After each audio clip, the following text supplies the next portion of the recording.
നമസ്കാരം. Lights camera action എന്ന നമ്മുടെ ചാനലിലേക്ക് ഒരിക്കൽ കൂടി സ്വാഗതം. ഞാൻ നിങ്ങളുടെ ശാന്തിയുള്ള ദിനേശ്.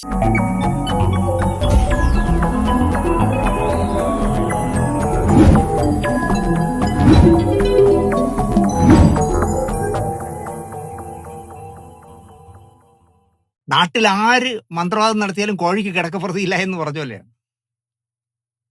മലയാള സിനിമയിൽ എന്തെങ്കിലും ഒരു വിഷയം നടന്നാൽ നമ്മുടെ ലൈറ്റ്സ് ക്യാമറ ആക്ഷൻ പ്രതികരിച്ചിരിക്കണം എന്നാണ് നമ്മുടെ പ്രിയപ്പെട്ട പ്രേക്ഷകർ പറയുന്നത്.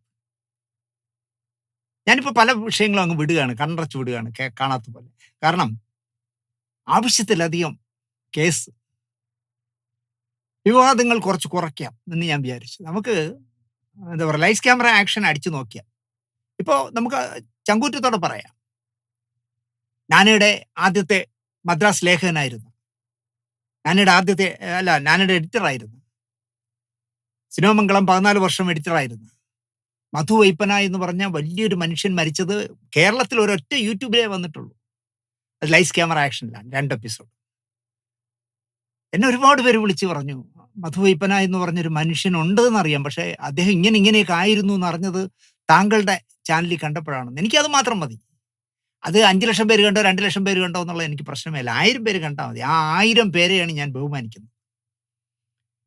ഇപ്പോൾ മിഴികൾ സാക്ഷി എന്ന് പറഞ്ഞ പടത്തിന്റെ രസകരമായ ഒരു എപ്പിസോഡ് ചെയ്തു. അതിന്റെ നിർമ്മാതാവായ ബി.ആർ. ദാസ് കാലേവനിയിൽ പോണ്ടു. ആ പ്രോഗ്രാം വന്ന ശേഷം അതിന്റെ താഴെ നിങ്ങൾ പോയി നോക്കൂ, അദ്ദേഹത്തിന്റെ മകൾ ഇട്ടിരിക്കുന്ന കമന്റ്.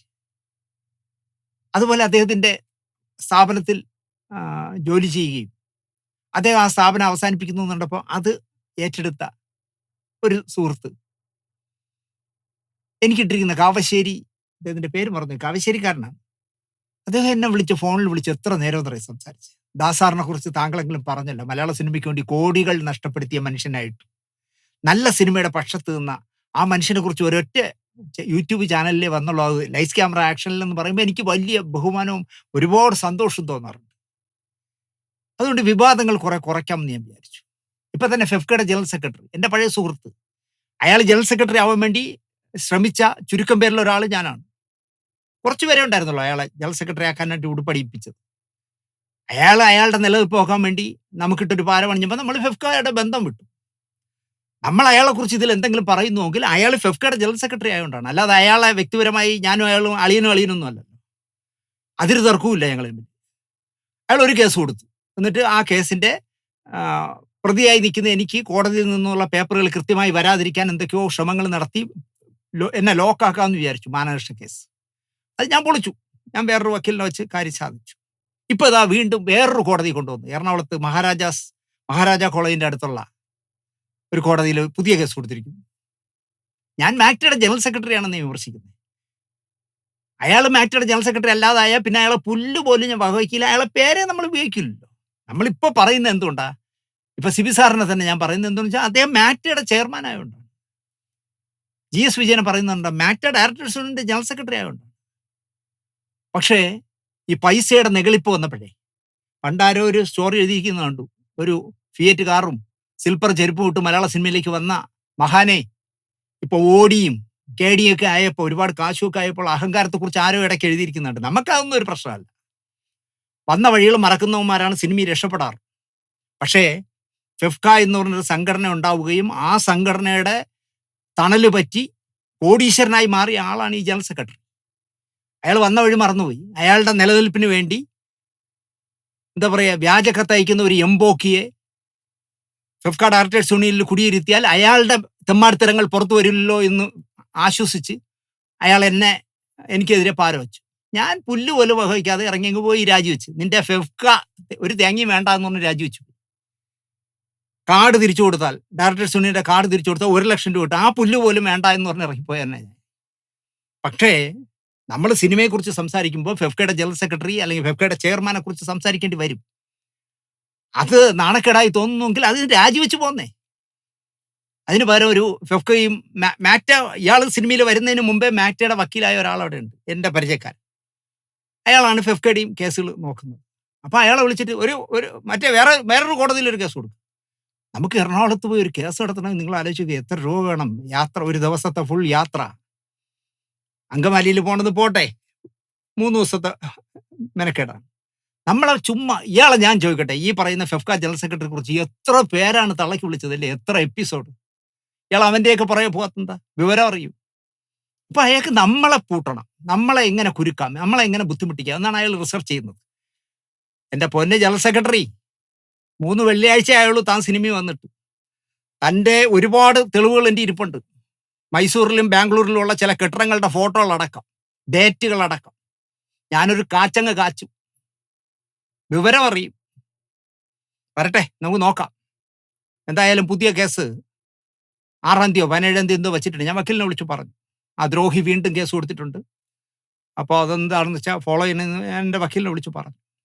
ഞാനിപ്പോൾ ആലോചിക്കുന്നത് എറണാകുളത്തേക്ക് താമസം മാറ്റിയാലോ. സിനിമാക്കാരുടെ താവളമാണല്ലോ, അങ്ങോട്ട് താമസം മാറ്റിയാൽ ഇപ്പം ഞാനും സിന്ധു മാത്രമല്ലേ ഉള്ളൂ, എളുപ്പമാണ്. അവിടെ ഒരു ഫ്ലാറ്റോ വല്ലതും എടുത്ത് താമസം മാറ്റിയാൽ ദിവസവും ഓരോ എപ്പിസോഡ് ചെയ്ത് ഇവൻ്റെയൊക്കെ തെമ്മാടിത്തരങ്ങളെ കുറിച്ച് പറയാൻ കഴിയും. വരട്ടെ, നോക്കാം. ഞാനിപ്പോൾ ഇന്ന് സംസാരിക്കുന്നത് ഇപ്പൊ ഏറ്റവും വലിയ വാർത്താ പ്രാധാന്യം ഏതാ? ഒന്ന് ഹേമ കമ്മിറ്റിയിലെ ഈ തലയിൽ കണ്ണട വെച്ച ഒരു 4-5 എണ്ണം കിടന്ന് ആളാവുന്നതും, ഒന്ന് ആലപ്പി ഷറഫ് ഒരു ചാനൽ തുടങ്ങിയല്ലോ. ആലപ്പി ഷറഫ് ഒരു ചാനൽ തുടങ്ങിയപ്പോൾ ഞാൻ വിചാരിച്ചു എന്ത് രസകരമായ, അയാൾ മിമിക്രി ആർട്ടിസ്റ്റൊക്കെ ആയതുകൊണ്ട് രസകരമായ പ്രോഗ്രാമുകൾ ചെയ്യുമെന്ന് വിചാരിച്ചു. അല്ല, സിനിമയിലെ നട്ടാ കുരുക്കാത്ത കള്ളങ്ങൾ പറയുന്ന ഒരു ചാനൽ, കള്ളങ്ങൾ പറഞ്ഞ് വിശ്വസിപ്പിക്കുന്ന ഒരു ചാനൽ, അയാൾക്ക് ഇഷ്ടമില്ലാത്തവരെ കുറിച്ച് വളരെ മോശമായി സംസാരിക്കുന്ന ഒരു ചാനൽ. അഷറഫെ അത് ശരിയല്ല എന്ന് ഞാൻ പറയും. കാരണം അഷറഫിന് അത് പറയാനുള്ള യോഗ്യതയില്ല എന്ന് ദിനേശ് പറയും. അഷറഫിന് അറിയാതെ എന്താണെന്ന്. ഞാനൊരിക്കൽ ഈ അടുത്ത എനിക്ക് തോന്നുന്നു ഒരു വർഷം വരുമായിരിക്കും, ഞാൻ അഷറഫിന് ഒരു മെസ്സേജ് അയച്ചു. അഷറഫെ, എൻ്റെ കയ്യിൽ ചില കാര്യങ്ങൾ കിട്ടിയിട്ടുണ്ട്, ആ കാര്യങ്ങളൊക്കെ ഞാൻ അയാൾക്ക് പറഞ്ഞു കൊടുത്തു. എന്നെ കൊണ്ട് ഇതൊരു എപ്പിസോഡ് ആക്കിക്കരുത്, ഈ പണി ഇവിടെ വെച്ച് നിർത്തിക്കോ എന്ന് പറഞ്ഞ് ഞാനൊരു മെസ്സേജ് അയച്ചു. അപ്പോൾ അദ്ദേഹം എനിക്ക് തിരിച്ച് മറുപടി ഇട്ടു, നമ്മൾ പണം കണ്ട ശന്തുളെ, പാട്ടൊക്കെ എനിക്ക് അയക്കണം എന്നൊക്കെ പറഞ്ഞ് അവിടെ ഇവിടെയും തൊടാതെ ഒരു അയച്ചു. ഇന്ത്യയിൽ ചില ഫോട്ടോഗ്രാഫ്സ് ഇരിപ്പുണ്ട്, അതുകൊണ്ടാണ് എങ്ങനെ ഇത് കാണിക്കുമെന്നാണ് ഞാൻ ആലോചിക്കുന്നത്. അഷറഫിനൊന്നും മലയാള സിനിമയിലെ ആളുകളെ വിമർശിക്കാനുള്ള ഒരു യോഗ്യതയും ഇല്ല എന്ന് ഞാൻ പറയും. അഷറഫ് മിമിക്രിയും കളിച്ച് കള്ളവും പറഞ്ഞ് എന്താ പറയുക, തമാശ അടിച്ച് നടക്കുന്നതായിരിക്കും അഷറഫെ നല്ലത്. ഓ, അഷറഫിനെ അവിടെ എറണാകുളത്ത് ഒരു കോലം പിടിച്ച് നടക്കുന്ന ഒരുത്തുണ്ടല്ലോ, ഏത് സിനിമയിലും കുത്തിത്തിരിപ്പുണ്ടാക്കുന്ന ഒരുത്തൻ. അയാൾ ഇന്റർവ്യൂ ചെയ്യുന്നത് കണ്ടു. ഞാനൊരു 3-4 മിനിറ്റ് കണ്ടപ്പോൾ പിന്നെ അണച്ചു വെച്ചു. കാരണം അല്ലെങ്കിൽ ഞാൻ ആ ഫോൺ എറിഞ്ഞു പൊട്ടിക്കും, അതുകൊണ്ട് അണച്ചു വെച്ചു. ഒരു 50 പേരെങ്കിലും എനിക്ക് അഷറഫ് രഞ്ജിത്തിനെ ഒരു നുണ പറഞ്ഞ് ഒരു ദ്രോഹിയായി ചിത്രീകരിച്ചുകൊണ്ട് രഞ്ജിത്തിനെ കുറിച്ച് ചെയ്തൊരു പ്രോഗ്രാം എനിക്ക് അയച്ചു തന്നു. എനിക്ക് ഭയങ്കര സങ്കടം തോന്നി. അതായത് ഞാൻ എപ്പോഴും എങ്ങനെയെന്നറിയോ, ജീവിച്ചിരിക്കുന്നവരെ കുറിച്ച് സംസാരിക്കും, ആരോഗ്യമുള്ളവരെ കുറിച്ച് സംസാരിക്കും, എന്നോട് അടിച്ചു നിൽക്കാൻ ധൈര്യമുള്ളവരെ കുറിച്ചേ ഞാൻ സംസാരിക്കും. അല്ലാതെ ഒരുത്തൻ അവശനായി പോയാൽ 10-40 ലക്ഷം രൂപ മുടക്കി ഒരു ഓപ്പറേഷനൊക്കെ കഴിഞ്ഞ് ജീവിതത്തിൻ്റെയും മരണത്തിൻ്റെ ഇടയിൽ നിന്ന് രക്ഷപ്പെട്ടു വരികയും ചലച്ചിത്ര അക്കാദമിയിൽ നിന്ന് വരെ ഒരു പെണ്ണ് കൊടുത്ത ഒരു കേസ് പിടിച്ചിട്ട്, കള്ളക്കേസാണെന്ന് ആർക്കും മനസ്സിലാവും. കാരണം ഒരു ചെറുക്കനെ ഉപയോഗിച്ചു എന്നാണ് പറഞ്ഞത്. ആ ചെറുക്കൻ ഉപയോഗിച്ച ഹോട്ടല് ഈ കേസ് നടന്ന 4 വർഷം കഴിഞ്ഞ് വന്ന ഹോട്ടലിലോട്ട് ഉപയോഗിച്ചു എന്നാണ് പറഞ്ഞത്. അങ്ങനത്തെ കള്ളക്കേസ് ഉണ്ടാക്കി രഞ്ജിത്തിനെ പുറത്താക്കി, അക്കാദമിയിൽ നിന്ന് പുറത്താക്കി. അപ്പൊ അയാൾക്കൊരു ക്ഷീണ സമയം, ആരോഗ്യപരമായി ആയാലും ശരി, അയാളുടെ അവസാനത്തെ സിനിമകളും രക്ഷപ്പെട്ടില്ല. പിന്നെ ഈ പറഞ്ഞ അക്കാദമിയിൽ ഈ പെൺവിഷയവും അക്കാദമിയിലെ പ്രശ്നവും ഒക്കെ ആയിട്ട് അയാൾ മൊത്തത്തിൽ എന്താ പറയുക, തകർന്നു നിൽക്കുന്ന ഒരു സമയത്തല്ല അയാളെ അടിക്കേണ്ടത്. എൻ്റെ പൊന്ന് ആലപ്പി ഷറഫേ, രഞ്ജിത്തിന്റെ പ്രതാപകാലത്ത് 6-ാം തമ്പുരാനും നരസിംഹവും ഒക്കെ എഴുതിയിരുന്ന കാലത്ത് താൻ ഇപ്പൊ കാണിക്കുന്ന വീരശൂര പരാക്രമം കാണിച്ചിരുന്നെങ്കിൽ അയാൾ കൃത്യമായിട്ട് മറുപടി പറഞ്ഞു. നട്ടാ കുരുക്കാത്ത നുണ സത്യസന്ധമായി പറയുന്ന പോലെ പറയരുത് അഷറഫ്. അല്ലെങ്കിൽ അഷറഫിന് അതിനുള്ള യോഗ്യത വേണം. അഷറഫിന്റെ യോഗ്യത മലയാള സിനിമ ഇൻഡസ്ട്രിക്ക് അറിയാമെന്നാണ് എൻ്റെ വിശ്വാസം. അല്ലെങ്കിൽ അഷറഫിനെ കൊണ്ടുകിടന്നവർക്കെല്ലാം അറിയാം. ഞാനൊരു കഥ ആദ്യം പറയാം. മലയാള സിനിമയിൽ ആരെക്കുറിച്ചും വ്യാജകത്തയക്കുകയും ഇഷ്ടമില്ല എന്ന് കണ്ടാൽ അവരുടെ വീട്ടിന്റെ മുന്നിൽ പോസ്റ്റർ രാത്രി കൊണ്ട് ഒട്ടിക്കുകയും ഫോണിൽ വിളിച്ച് വീട്ടുകാരോട് അനാവശ്യവും പറയുന്ന ഒരു തെമ്മാടിയെ കുറിച്ച് ഞാൻ എപ്പോഴും പറയാറുണ്ടല്ലോ, ഒരു എംബോക്കി, തിരുവനന്തപുരത്തുള്ള ആ എംബോക്കി ഈ പറയുന്ന ഫെഫ്ക ജനറൽ സെക്രട്ടറിയെ കുറിച്ച് അല്ലെങ്കിൽ അയാളെ കുറിച്ച് അയാളുടെ വീട്ടിൽ വിളിച്ച് സംസാരിച്ച് എൻ്റെ കൂടെ അയാൾ പറഞ്ഞാണെന്നേ. ഇപ്പൊ അയാൾ പറഞ്ഞ അങ്ങനെ ഒരു സംഭവം നടന്നിട്ടില്ല. ഞാൻ 3.5 വയസ്സ് വരെ ഒരാളെ അച്ഛ എന്ന് വിളിക്കാനുള്ള ഭാഗ്യം എനിക്ക് കിട്ടിയുള്ളൂ. എൻ്റെ അച്ഛൻ ഇടിവെട്ടേറ്റ് മരിച്ചു പോയപ്പോൾ പിന്നെ അച്ഛ ആരും വിളിക്കാനുള്ള ഇതില്ലല്ലോ. പക്ഷെ ഞാൻ ആ 3.5 വയസ്സ് വരെ ഒരാളെ അച്ഛാന്ന് വിളിച്ചോളെങ്കിലും ഞാൻ ബോൾഡായി നിൽക്കുന്ന ആളാണ്. തല കറുത്താലും ശരി ഞാൻ വാക്ക് മാറില്ല. അപ്പോൾ ഫെഫ്ക ജനറൽ സെക്രട്ടറിയുടെ വീട്ടിൽ വിളിച്ച് കുടുംബകലഹം ഉണ്ടാക്കുന്ന രീതിയിൽ ഈ പറയുന്ന ദ്രോഹി സംസാരിച്ചു എന്നുള്ളതിൻ്റെ ഒറ്റ പേരിൽ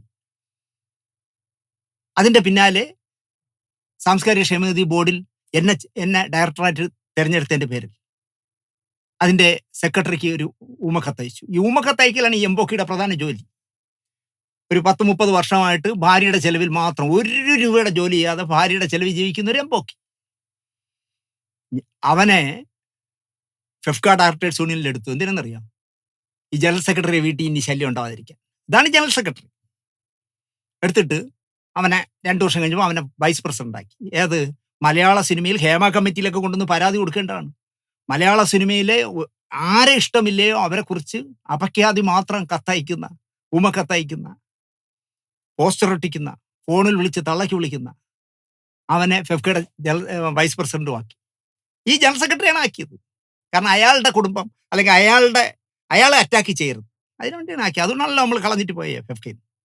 കാരണം ഈ എംബോക്കിയുടെ കൂടെ ഇരിക്കാനുള്ള യോഗ്യത എനിക്കില്ല, അതുകൊണ്ട് ഞാൻ രാജിവെച്ചു പോയി. പോട്ടെ, ഞാൻ പറയാൻ വന്നതല്ല. ഇയാൾ എൻ്റെ നാട്ടുകാരനാണ്. ഞാൻ ഇയാളുടെ അസിസ്റ്റന്റ് ഡയറക്ടർ ആവാനൊക്കെ ശ്രമിച്ച ആളാണ്. ഞാൻ അയാളെ അണ്ണാന്ന് വിളിച്ചിട്ടുണ്ടെങ്കിൽ 100% സ്നേഹപൂർവ്വം വിളിച്ചു. പക്ഷേ എൻ്റെ സിന്ധുവിനെ കുറിച്ച് അടക്കം ഇയാൾ അപഖ്യാതി പറഞ്ഞുകൊണ്ടാണല്ലോ ഞാൻ അയാളുമായിട്ടുള്ള ബന്ധം അവസാനിപ്പിച്ചു. അപ്പോൾ എൻ്റെ നല്ല ബന്ധം ഉണ്ടായിരുന്ന കാലത്ത് എനിക്കൊരു ഊമക്കത്ത് തോന്നി. ഞാൻ ആ ഊമക്കത്ത് വായിക്കുമ്പോൾ ഞാൻ അതിശയപ്പെട്ടു പോയി. കാരണം ഈ പറയുന്ന ഈ എംബോക്കിയുടെ ഭാര്യ ഒരു കൃഷി ഓഫീസറാണ്. അവർ ജീവിതത്തിൽ ആകപ്പാടെ ചെയ്തൊരു ദ്രോഹം എന്താണെന്ന് വെച്ചാൽ ഈ എംബോക്കിയെ കെട്ടിയതാണ്. ഒരു ജോലിയും കൂലിയില്ല നടക്കുന്ന ഈ അലവലാതി കെട്ടിയതാണ്. അവർ ചെയ്തൊരു പാവ സാധു സ്ത്രീയാണ്. അവർ കൃഷി ഓഫീസറാണ്, ഗസറ്റ് റാങ്ക് ഉദ്യോഗസ്ഥയാണ്. അവരെ കൃഷി ഓഫീസിൽ ജോലിക്ക് പോകാൻ വയ്യാതെ ആയിപ്പോയി. കാരണം കേരളത്തിലെ എല്ലാ കൃഷി ഓഫീസുകളിലും ഒരു ഊമ കത്തിച്ചു. അവരെക്കുറിച്ച് വളരെ മ്ലേച്ഛമായ, ഒരിക്കലും ആ മഹാഭാവം കിട്ടും ആ സ്ത്രീയെക്കുറിച്ച് അത് പറയാൻ പാടില്ല. അവരെക്കുറിച്ച് ഒരു അപഖ്യാതി പറയുന്ന വളരെ മോശമായ ഒരു ഊമക്കത്ത് ചെന്നു. അപ്പോൾ എന്നെ ഈ എംബോക്കി വിളിച്ചു ചോദിച്ചു, ദിനേശിൻ്റെ വീട്ടിൽ ഇങ്ങനൊരു കത്ത് വന്നു. ഞാൻ വന്നു. ആ കത്ത് എനിക്ക് തരുമോ? ഞാൻ തരാം. എൻ്റെ വീട്ടിൽ വന്ന് ആ കത്ത് ഇയാൾ വാങ്ങിച്ചുകൊണ്ട് പോയി. എൻ്റെ അമ്മേരിന്നോ സിന്ധുവിൻ്റെന്നോ ചായയോ തേയിലുള്ളോ ഒക്കെ വാങ്ങിച്ചു കുടിച്ചുകൊണ്ട് അങ്ങ് പോയി ഇയാൾ. 3 ദിവസം കഴിയുമ്പോൾ നേമം പോസ്റ്റ് ഓഫീസിൽ നിന്ന് ഒരു പോലീസുകാരൻ വന്നിരിക്കുന്നു എൻ്റെ വീട്ടിൽ. ദിനേശാണോ? ഞാൻ അതെ. താങ്കൾ ഒരു കേസിൽ സാക്ഷിയാണ്. ഞങ്ങൾക്ക് ഈ കേസിലോ? ഇപ്പോൾ ആണെങ്കിൽ എനിക്ക് പ്രശ്നമില്ല, അന്ന് പോലീസ് സ്റ്റേഷനിലൊന്നും കയറിയിട്ടില്ല. നിങ്ങൾ സാക്ഷിയായ ഒരു കേസിൽ മൊഴി കൊടുക്കാനായിട്ട് പറഞ്ഞു. ഞങ്ങളുടെ എന്ത് കേസ്? അതിങ്ങനെ ആ സ്റ്റുഡിയോ റോഡിൽ താമസിക്കുന്ന ഒരു സംവിധായകനില്ലേ, അയാളൊരു കേസ് തന്നിട്ടുണ്ട് ആലപ്പി അഷറഫിനെതിരെ. ആ കേസിൽ നിങ്ങൾ സാക്ഷിയാണ്. ഞാൻ വരാം, നാളെ വരാം. ഞാൻ പിറ്റേ ദിവസം ചെല്ലുമ്പോൾ നേമം പോലീസ് സ്റ്റേഷൻ അമ്മായിയപ്പൻ്റെ വക പോലെ കാലുമേ കാലിട്ട് കതറുടുപ്പൊക്കെ ഇട്ട് ഈ എംബോക്കി ഇരിപ്പുണ്ട്.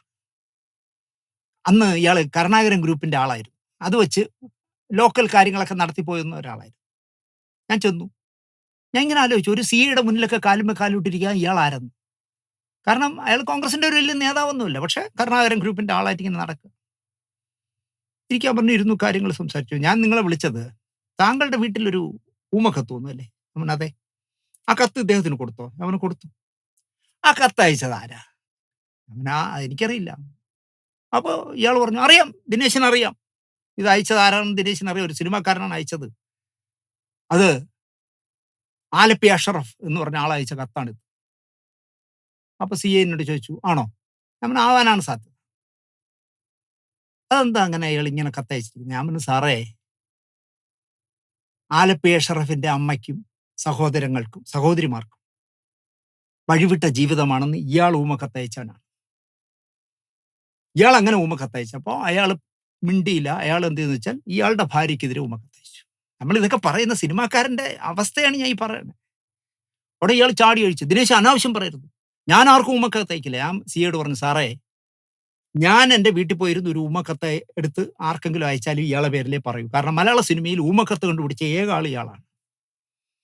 ഇയാള് ആലപ്പി അഷറഫിൻ്റെ വീട്ടുകാരെ, അമ്മയെയും സഹോദരിമാരെയും കുറിച്ച് അനാവശ്യം എഴുതി അയച്ച ആളാണ്. അതിൻ്റെ പ്രതികാരം അയാളും ചെയ്തു സാറേ. 2 എണ്ണം ഒന്നിനൊന്ന് മിച്ചമാണ്. കാരണം ഇവർ രണ്ടുപേരും ഒരേ തൂവൽ പക്ഷികൾ, ഒരേ കട്ടിൽ കിടന്നുറങ്ങുന്നവരാണ്. ഇപ്പോൾ അണുകുടുംബം .com എന്ന് പറഞ്ഞൊരു സിനിമ ഇവർ രണ്ടിനുള്ള ചെയ്തതുമാണ്. അയാൾ നിർമ്മാതാവ്, ഇയാൾ സംവിധായകൻ. ഇപ്പൊ ഇവരും തെറ്റി. അതുകൊണ്ടാണ് സാറേ ഈ ഉമ്മക്കത്ത് വിപ്ലവം നടക്കണേ. കേസ് എവിടെ പോയി? എന്നെ കാണുമ്പോഴൊക്കെ അഷറഫ് നന്ദി പറയുമായിരുന്നു. ദിനേശേ, എന്നെ രക്ഷപ്പെടുത്തി കേട്ടോ നിങ്ങൾ. എനിക്ക് വേണ്ടി നിങ്ങൾ അങ്ങനെ. ഞാൻ നിങ്ങൾക്ക് വേണ്ടിയല്ല, നിങ്ങളൊരു ബോറൻ, മറ്റോ മഹാബോറൻ. 2 ബോറന്മാരെ കുറിച്ച് ഞാൻ തുറന്ന് സിയോട് പറഞ്ഞേ ഉള്ളൂ എന്ന് പറഞ്ഞ് വിട്ടു. ആ അഷറഫുമായിട്ട് ഞാനൊരു ഗ്യാപ്പ് ഇട്ടിട്ടുണ്ട് അഷറഫിനോട്. എൻ്റെ അമ്മ പറഞ്ഞിട്ടുള്ളത് ദുഷ്ടന്മാരെ കണ്ട ദൂരെ ദൂരെ എന്നാണ് പഠിപ്പിച്ചിട്ടുള്ളത് എന്നെ. ഞാൻ ആലപ്പി അഷറഫിനെ കാണുന്ന ഒരു ദുഷ്ടനായിട്ട്. അത് നിർമ്മാതാവായിട്ട് ആരെയും നിന്നെല്ലാം കാശ് വാങ്ങിച്ചു പറ്റിച്ചു എന്നുള്ള ഒരു ലിസ്റ്റ് വേണമെങ്കിൽ ഞാൻ തരാം. പിന്നെ വേറെ പറയാൻ പാടില്ലാത്ത ഒരുപാട് വിഷയങ്ങളുണ്ട്. അതിലൊരു വിഷയമാണ് ഞാൻ അഷറഫിനെ വിളിച്ച് ഫോണിൽ കൂടെ പറഞ്ഞത്. ഇനി ഇതുപോലെ എന്തെങ്കിലും കാണിച്ചു എന്ന് ഞാൻ അറിഞ്ഞാൽ ഞാൻ തെളിവ് സഹിതം പുറത്തു വിടുമെന്ന് പറഞ്ഞ് അഷറഫിനെ ഞാൻ ഭീഷണിപ്പെടുത്തി. എന്തിനാ വിളിച്ചു ചോദിക്കണേ? ആ അഷറഫ് ഇപ്പോ നല്ല പിള്ള ചമഞ്ഞുകൊണ്ട് മലയാള സിനിമയിൽ ഇതുപോലൊരു ശുദ്ധ ആത്മാവില്ലാന്ന് തോന്നുന്നു. അതിന്റെ താഴേക്ക് ആളുകൾ എഴുതിയിരിക്കുന്ന കണ്ടാൽ ഇതുപോലെ ക്രിമിനൽ മൈൻഡുള്ള ഒരു വേറൊരാളിനെ ഞാൻ കണ്ടിട്ടില്ല അഷറഫിനെ പോലെ. ആ രഞ്ജിത്തിനെതിരെ ഒടുവിൽ ഉണ്ണികൃഷ്ണനെ അടിച്ച് തള്ളി താഴെ ഇട്ടതിനെ കുറിച്ചാണല്ലോ അഷറഫ് ഒരു എപ്പിസോഡ് ചെയ്ത്. എന്നിട്ട് പറഞ്ഞു ഇനി ഒരുപാട് രഹസ്യങ്ങൾ എൻ്റെ ഉണ്ടെന്നാണ് പറയുന്നത്.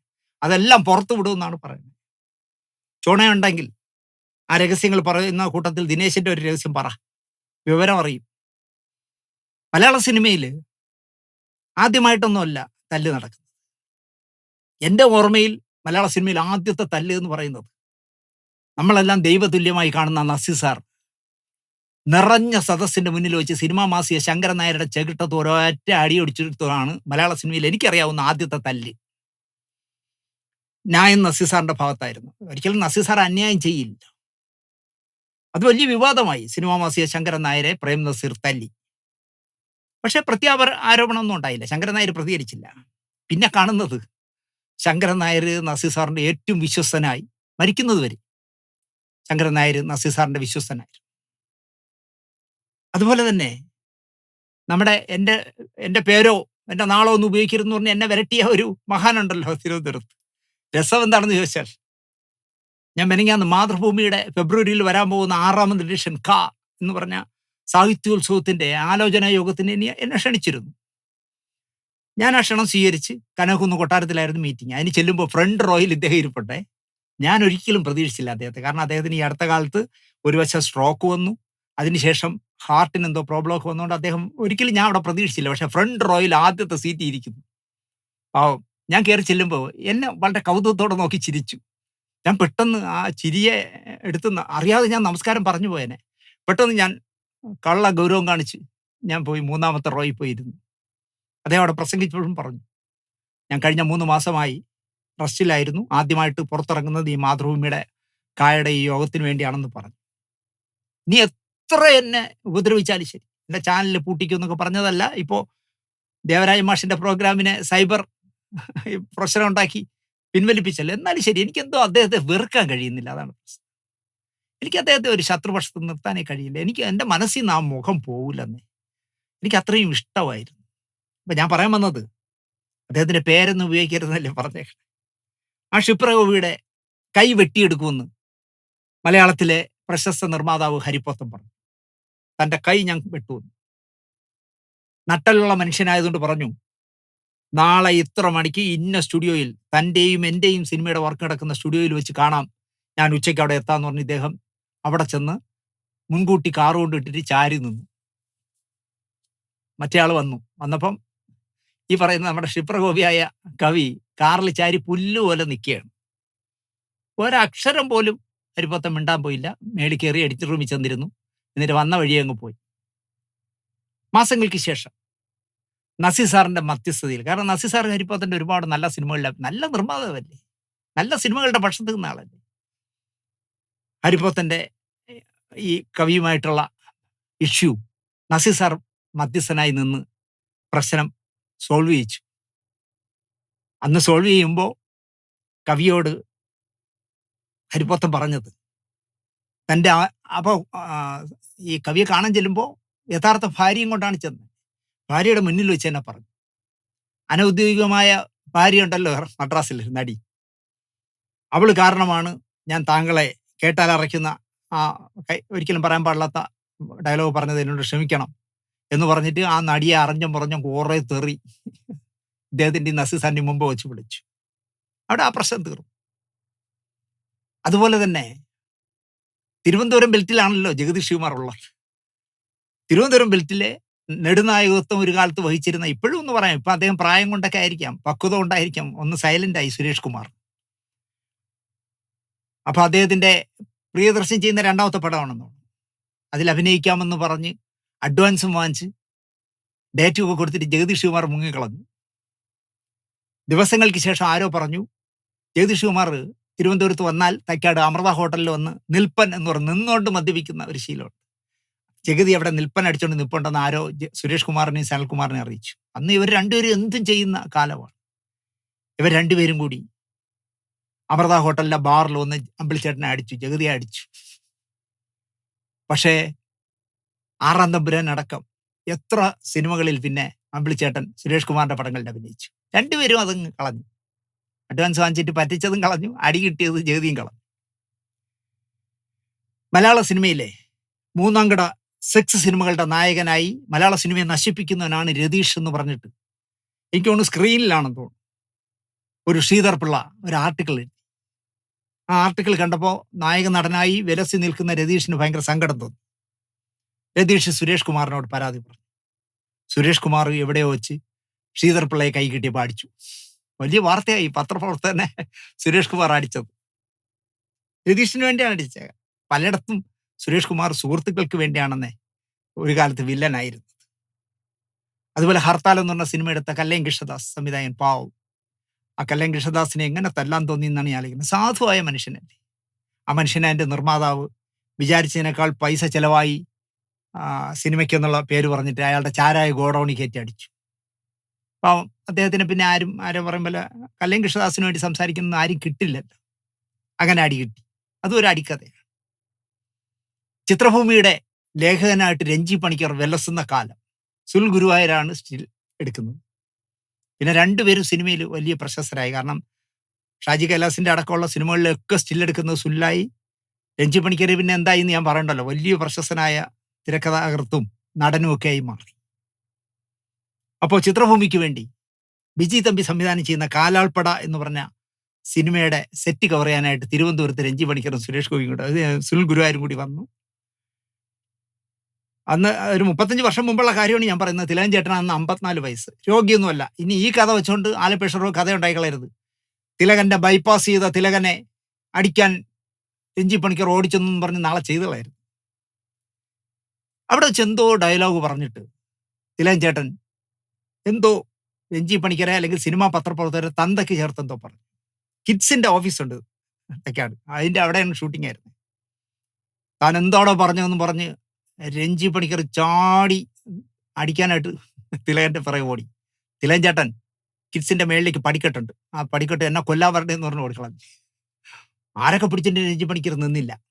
ഈ കഥയും ഒടുവിൽ ഉണ്ണികൃഷ്ണന്റെ കഥയും കൂടെ ചേർത്ത് മിക്സ് ആയി പോയതാണ് ആലപ്പേഷറിന് പറ്റിയ ഒരു അബദ്ധം എന്ന് എനിക്ക് തോന്നുന്നു. തിലകനെയാണ് അടിച്ചിട്ടതെന്നാണ് ഞാൻ കരുതിയെന്നൊക്കെ. അതുകൊണ്ടാണ് അദ്ദേഹം വാചം അടിക്കുന്നത്. തിലകൻ ചേട്ടനെ അടിക്കാൻ ഓടിച്ചത് രഞ്ജി പണിക്കരാണ്. ഇനി ഞാനിത് പറഞ്ഞെന്ന് പറഞ്ഞിട്ട് തിലകൻ ചേട്ടന്റെ മക്കൾ ചട്ടമ്പിമാര് നമ്മളെ പാവം കേട്ടോ ജീവിച്ചു പോട്ടെ. അപ്പോ അന്ന് തിലകൻ ചേട്ടൻ അനാരോഗ്യവാനല്ല, നല്ല ആരോഗ്യമുള്ള ആളും എന്തെന്ന് കേട്ടാ കുന്തെന്ന് പറയുന്ന ആളും ആരുടെയും കയറി ഉടക്കുന്ന കാലവുമായിരുന്നു. അന്ന് മക്കളെ സെക്യൂരിറ്റി ആയിട്ട് പുള്ളി കൊണ്ടു കിടക്കുന്ന കാലവുമല്ല. രഞ്ജിത്തായിരുന്നു ആ പടത്തിന്റെ തിരക്കഥാകൃത്ത്. രഞ്ജി പണിക്കർ തിലകൻ ചേട്ടനെ അടിക്കാനോ അടിക്കുമ്പോൾ രഞ്ജിത്താണ് കാലാൾപ്പടയുടെ തിരക്കഥാകൃത്ത്.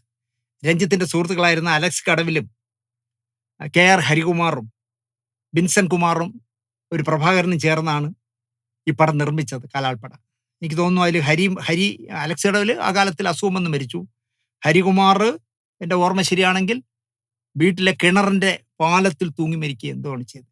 അതിലാരോ ഈ നിർമ്മാതാക്കളിൽ അതോ ഒരാൾ അങ്ങനെ തൂങ്ങി മരിച്ചു. ഞാൻ വർക്ക് ചെയ്ത അസോസിയേറ്റ് ഡയറക്ടറായിട്ട് വർക്ക് ചെയ്ത സ്വയംവര പന്തൽ എന്ന് പറഞ്ഞ പടത്തിന്റെ ഷൂട്ടിങ് കരുനാഗപ്പള്ളിയിൽ അല്ലെങ്കിൽ കായംകുളത്തിനും കരുനാഗപ്പള്ളിക്കും ഇടയിൽ അഷ്ടമുടി റിസോർട്ടിൽ നടക്കുകയായിരുന്നു. അപ്പോൾ എല്ലാ ക്രൂവും അഷ്ടമുടി റിസോർട്ടിലെ താമസിക്കും. ഞാൻ മുമ്പ് പല കഥയിൽ പറഞ്ഞതുപോലെ ഞാനൊരിക്കലും ഈ സിനിമ ക്രൂ താമസിക്കുന്നിടത്ത് താമസിക്കില്ല. കാരണം അവിടുത്തെ തെമ്മാടിത്തരങ്ങൾ നമ്മൾ കാണുന്നതിന്. ഞാൻ കരുനാഗപ്പള്ളിയിലുള്ള എക്സലൻസ് എന്ന് പറഞ്ഞൊരു ഹോട്ടലിലാണ് താമസിക്കുന്നത്. അപ്പോൾ സ്വയംവര പന്തലിന് എങ്ങനെ പോസ്റ്റർ ഡിസൈൻ ചെയ്യാം എന്നുള്ള ചർച്ചയ്ക്ക് വേണ്ടി പോസ്റ്റർ രചനാരംഗത്ത് ഒന്നാമനായ ഗായത്രി അശോകൻ അഷ്ടമുടി റിസോർട്ടിലെത്തി. ഷൂട്ടിംഗ് എല്ലാം കഴിഞ്ഞ് രാത്രി എല്ലാവരും ആഹാരമൊക്കെ കഴിക്കാനുള്ളതൊക്കെ കഴിച്ച് ഒരു മരച്ചോട്ടിലിരുന്ന് ചർച്ച ചെയ്യുന്നതിനിടയിൽ ഗായത്രി അശോകനും ആദ്യം നമ്മുടെ ക്യാമറമാൻ സണ്ണി ജോസഫുമായിട്ട് എന്തോ സംസാരിച്ച് തെറ്റി. അത് കഴിഞ്ഞ് എനിക്ക് തോന്നുന്നു ഗായത്രി അശോകനും ശ്രീനിവാസനുമായിട്ട് തെറ്റി. ഗായത്രി അശോകനും ഹരികുമാറും എന്തിനും പറഞ്ഞു, മൊത്തം കുളമായി. വെളുപ്പാങ്കാലം വരെ അങ്ങോട്ടും ഇങ്ങോട്ടും കൈവയ്ക്കുമെന്നൊക്കെ വിചാരിച്ചു. വാചകങ്ങളൊക്കെ അടിച്ച് ഭയങ്കര ബഹളങ്ങളൊക്കെ ഉണ്ടാക്കിയിട്ട് അശോകൻ പിണങ്ങിപ്പോയി. പകരം സാബു കൊളോണിയാണ് സ്വയംവര പന്തലിന്റെ പോസ്റ്റർ ചെയ്തത്. ഞാൻ പറയാൻ വന്നത്, സിനിമയിൽ പിണക്കങ്ങൾ, അടിപിടി ഒക്കെ സ്വാഭാവികമാണ്. 2 ദിവസം കഴിയുമ്പോൾ ഇത് കലാകാരന്മാരായതുകൊണ്ട് പിണക്കം അതൊക്കെ മനസ്സിൽ വെക്കില്ല, വാശിയായിട്ട് കൊണ്ടു കിടക്കില്ല. 1995 അടൂരിന്റെ കഥാപുരുഷൻ എന്ന് പറഞ്ഞ സിനിമയിൽ ഒടുവിൽ ഉണ്ണികൃഷ്ണൻ ആദ്യമായിട്ട് അഭിനയിക്കുന്നത്. 2002 നിഴൽക്കുത്തിൽ നായകനായി. 1995 എം പി സുകുമാരൻ നായർ, അടൂർ ഗോപാലകൃഷ്ണന്റെ ശിഷ്യൻ എം പി സുകുമാരൻ നായർ സംവിധാനം ചെയ്ത കഴകമായിരുന്നു ആ വർഷത്തെ മികച്ച ചിത്രം. 2ാമത്തെ ചിത്രം പ്രിയദർശൻ സംവിധാനം ചെയ്ത കാലാപ്പാനി. മികച്ച സംവിധായകൻ പക്ഷെ അടൂർ ഗോപാലകൃഷ്ണനായിരുന്നു. കാരണം അടൂർ ഗോപാലകൃഷ്ണനെ, അരവിന്ദനെയും ഇപ്പൊ ഷാജിൻ കരുണിനെയൊക്കെ കവാത്ത് മറന്നുപോലെ ഈ അവാർഡ് ജൂറി ഇരിക്കുന്ന കൊല്ലകൊമ്പന്മാർക്ക്. അപ്പം നല്ല സിനിമ, 1ാമത്തെ സിനിമയും 2ാമത്തെ സിനിമയല്ല ഈ കഥാപുരുഷൻ, പക്ഷെ മികച്ച സംവിധായകൻ അടൂരാണ്. നടൻ മോഹൻലാലായിരുന്നു കാലാപാനിയിലും സ്പടികത്തിലും അഭിനയിച്ചത്. കഴകത്തിൽ അഭിനയിച്ച ഉർവശിയായിരുന്നു മികച്ച നടി.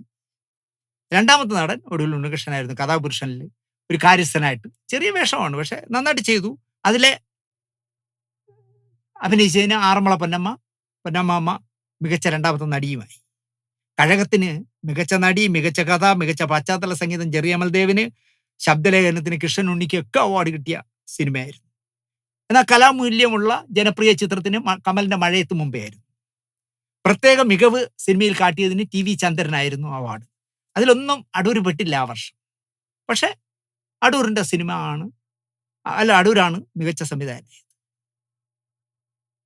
ഇനിയൊരു തല്ല് പറയാൻ എന്നോട് പെട്ടെന്ന് എനിക്ക് ഓർമ്മ വരുന്നത്, നമ്മുടെ അലി അക്ബർ ഇല്ലേ, അലി അക്ബർ ഇപ്പം വീരസിംഗനാണ്, എന്തോ പേരൊക്കെ മാറ്റിയല്ലോ, രാമസുഖൻ. അയാള് ഫെഫ്കയ്ക്കെതിരെ രൂപീകരിച്ചു. ഫെഫ്കയ്ക്കെതിരെ അനാവശ്യമായി കുറെ കാര്യങ്ങൾ പറഞ്ഞു. ഇപ്പൊ തേട്ടി വരിക എന്റെ മനസ്സിൽ നിന്ന്. അയാള് ഒരു ചാനൽ ചർച്ചയിൽ പരസ്യമായി പറഞ്ഞു,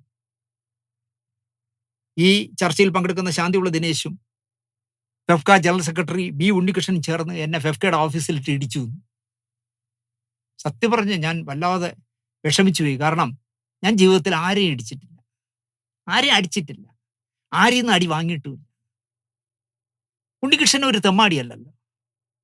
ഫെഫ്കയുടെ ഒരു ഓഫീസിൽ ഒരു ചർച്ചയ്ക്ക് വിളിച്ചാൽ, നിങ്ങൾ എന്തിനാണ് ഈ ചാനലിൽ അല്ലെങ്കിൽ നിങ്ങൾ ഈ കത്തൊക്കെ അയച്ച് അനാവശ്യങ്ങൾ പറയുന്നതെന്ന് ചോദിക്കാൻ വേണ്ടി വിളിച്ചാൽ അതിനകത്ത് ഓഫീസിൻ്റെ അകത്തിട്ട് അടിക്കുമെന്നൊക്കെ പറയാന്ന് പറഞ്ഞു. ഒരു മടിയും കൂടാതെ ഞാൻ പങ്കെടുക്കുന്ന ഒരു ചർച്ചയിൽ ലൈവിൽ പങ്കെടുത്തോണ്ടിരിക്കുമ്പോൾ അലി അക്ബർ പറഞ്ഞത്, രാമസിംഹൻ പറഞ്ഞത്, ഈ ഇരിക്കുന്ന ദിനേശ് ഫെഫ്കയുടെ ജനറൽ സെക്രട്ടറി ആയ ബി ഉണ്ണികൃഷ്ണനും കൂടി എന്നെ ഓഫീസിനകത്തിട്ട് ഇടിച്ചു എന്ന് പറഞ്ഞു. ഇങ്ങനത്തെ നുണക്കഥകൾ ഒരുപാട് ഉണ്ടാവാറുണ്ടെന്ന് ഞാൻ അത്ഭുതപ്പെട്ടു പോയി. ഞാൻ ആ പത്രസമ്മേളനം, ആ വാർത്താ സമയം കഴിഞ്ഞിട്ട് അലിയെ വിളിച്ച് ചോദിക്കണമെന്ന് വിചാരിച്ചു. അലി, ഞാൻ നിന്നെ തല്ലിന്ന് നീ എങ്ങനെ, അല്ലെങ്കിൽ ഉണ്ണി തല്ലിന്ന് എന്തിനാ അലി കള്ളം പറഞ്ഞെന്ന് ചോദിക്കണമെന്നുണ്ടായിരുന്നു. പിന്നെ ഞാൻ വിചാരിച്ചു വേണ്ട, ഇവിടെ വെച്ച് അലിയുമായിട്ടുള്ള ബന്ധം അങ്ങ് അവസാനിപ്പിച്ചാൽ മതിയല്ലോ എന്ന് എനിക്ക് തോന്നി. സൗഹൃദങ്ങളുടെ വില അറിയാത്ത ആളാണ് ആലപ്പി അഷറഫ്. അഷറഫിനെ ചുമന്നിട്ടുള്ള ഒരൊറ്റ ആൾ പോലും ഇന്ന് പരിചയം കാണിക്കില്ല എന്നുള്ള കാര്യം ഉറപ്പാണ്. പറയില്ല, അവർ പുറത്ത് പറയില്ലായിരിക്കും. നിങ്ങൾ അഷറഫിനെ നിർമ്മിക്കാനായാലും ശരി, അഷറഫിനെ കൂടെ കൊണ്ടു നടന്നവരായാലും ശരി, ആലപ്പുഴയിലുള്ള ഏതെങ്കിലും സിനിമാക്കാരോട് സ്വകാര്യമായി സംസാരിച്ച പറയും പരമബോറനാണെന്ന്. പക്ഷേ അവർ മാന്യന്മാരായതുകൊണ്ട് പുറത്ത് പറയില്ല. അതിനെ വിറ്റാണ് പരസ്യമായി അവർ പറയില്ല എന്നുള്ള ധൈര്യത്തിലാണ് ഇപ്പോൾ അഷറഫ് ഒരു ചാനൽ തുടങ്ങിയിട്ട് ഈ പുളു അത്ര അടിച്ചു വിടുന്നത്. ആ ഔദാര്യത്തെ അഷറഫ് ഏഷണിയായി ഉപയോഗിക്കുന്നു എന്ന് ഞാൻ പറയും. ആറന്നബ്രാന്റെ സെറ്റിൽ രഞ്ജിത്ത് ഒടുവിലിനെ തല്ലിയതാണല്ലോ ഇപ്പോൾ ഏറ്റവും വലിയ വിഷയം. രഞ്ജിത്ത് എഴുതിയ ദേവാസുരത്തിലെ വാര്യര് നിങ്ങൾ കണ്ടിട്ടുള്ള മനോഹരമായ വേഷമാണ്. ഇന്നും അതിന് പ്രസക്തിയുണ്ട്. ഇപ്പോ BJP നിന്ന് പുറത്തുപോയ സന്ദീപ് വാര്യരും ഒട്ടകം എന്ന പേരിൽ അറിയപ്പെടുന്ന ഒരു നേതാവുണ്ടല്ലോ BJP, അദ്ദേഹവുമായിട്ടൊരു ചർച്ചയിൽ പങ്കെടുക്കുകയാണ്. ആ വാർത്താ ചാനലിൽ ഇരുന്നുകൊണ്ട് ഈ ഒട്ടകം ചോദിക്കുകയാണ്, എന്താടോ വാര്യരെ താൻ നന്നാവാത്തത്? മോഹൻലാൽ ദേവാസുരത്തിൽ ഒടുവിൽ ഉണ്ണികൃഷ്ണന്റെ കഥാപാത്രത്തോട് ചോദിച്ച ചോദ്യമാണ്. തമാശ മാത്രമല്ല, എന്നെ കൊണ്ട് കണ്ണ് നനയിപ്പിക്കാനും കഴിയും എന്ന് ഒരുപാട് തവണ തെളിയിച്ച ആളായിരുന്നു ഒടുവിൽ ഉണ്ണികൃഷ്ണൻ. ഞാൻ ഒരു സിനിമയെ വർക്ക് ചെയ്തിട്ടുള്ളൂ, സുഹൃതം. നല്ല രസമാണ് ഉണ്ണിച്ചേട്ടന്റെ കഥകൾ കേൾക്കാൻ. ഷാജി കൈലാസ് സംവിധാനം ചെയ്ത ആറാം തമ്പുരാൻ, നമ്മുടെ സുരേഷ് കുമാർ ആയിരുന്നു നിർമ്മാതാവ്. 4 നാക്കുള്ള, ദേഹം മുഴുവൻ നാക്കുള്ള എന്ന് പറയാം, ഉണ്ണിമായയുടെ മുത്തശ്ശൻ കൃഷ്ണവർമ്മ. ഒടുവിലാൻ നല്ല വേഷമായിരുന്നു. രഞ്ജിത്തിൻ്റെതായിരുന്നു തിരക്കഥ. ഒടുവിലിനെ വാര്യരാക്കണ്ട എന്ന് പറയാൻ കഴിയുന്ന അത്രയും ത്രാണി രഞ്ജിത്തിന് ഇല്ലാത്ത സമയത്ത് എഴുതിയ സ്ക്രിപ്റ്റായിരുന്നു ദേവാസുരം. അതുകൊണ്ട് ഐ വി ശശിയോട് ആ വേഷം, ആ വാര്യരുടെ വേഷം ഇതൊക്കെ കൊടുക്കണ്ട എന്ന് പറയാനുള്ള ത്രാണി അന്നില്ലായിരുന്നു. പക്ഷേ ആറാം തമ്പുരാനിലേക്ക് എത്തുമ്പോഴേക്കും രഞ്ജിത്ത് ശക്തനായിരുന്നു. ഷാജിയോട് വേണമെങ്കിൽ, ഷാജി കൈലാസനോട്, ഷാജി ആ വേഷം മറ്റൊരാൾക്ക് കൊടുക്കാൻ രഞ്ജിത്ത് പറഞ്ഞിരുന്നെങ്കിൽ തീർച്ചയായിട്ടും ഒടുവിലിനെ മാറ്റിയെന്ന്. വൃദ്ധനും രോഗിയുമായ മനുഷ്യനെ സെറ്റിൽ വെച്ച് തല്ലി നിലത്തിട്ടു എന്നാണ് ഇപ്പോ നട്ടാൽ കുറുക്കാത്ത കള്ളം അഷറഫ് പറയുന്നത്. ഇന്നസെന്റ് പറഞ്ഞത്രേ അഷറഫിനോട്. നമുക്ക് ഇന്നസെന്റിനോട് ചോദിക്കാൻ ഒക്കില്ല, ഇന്നസെന്റ് പോയില്ലേ.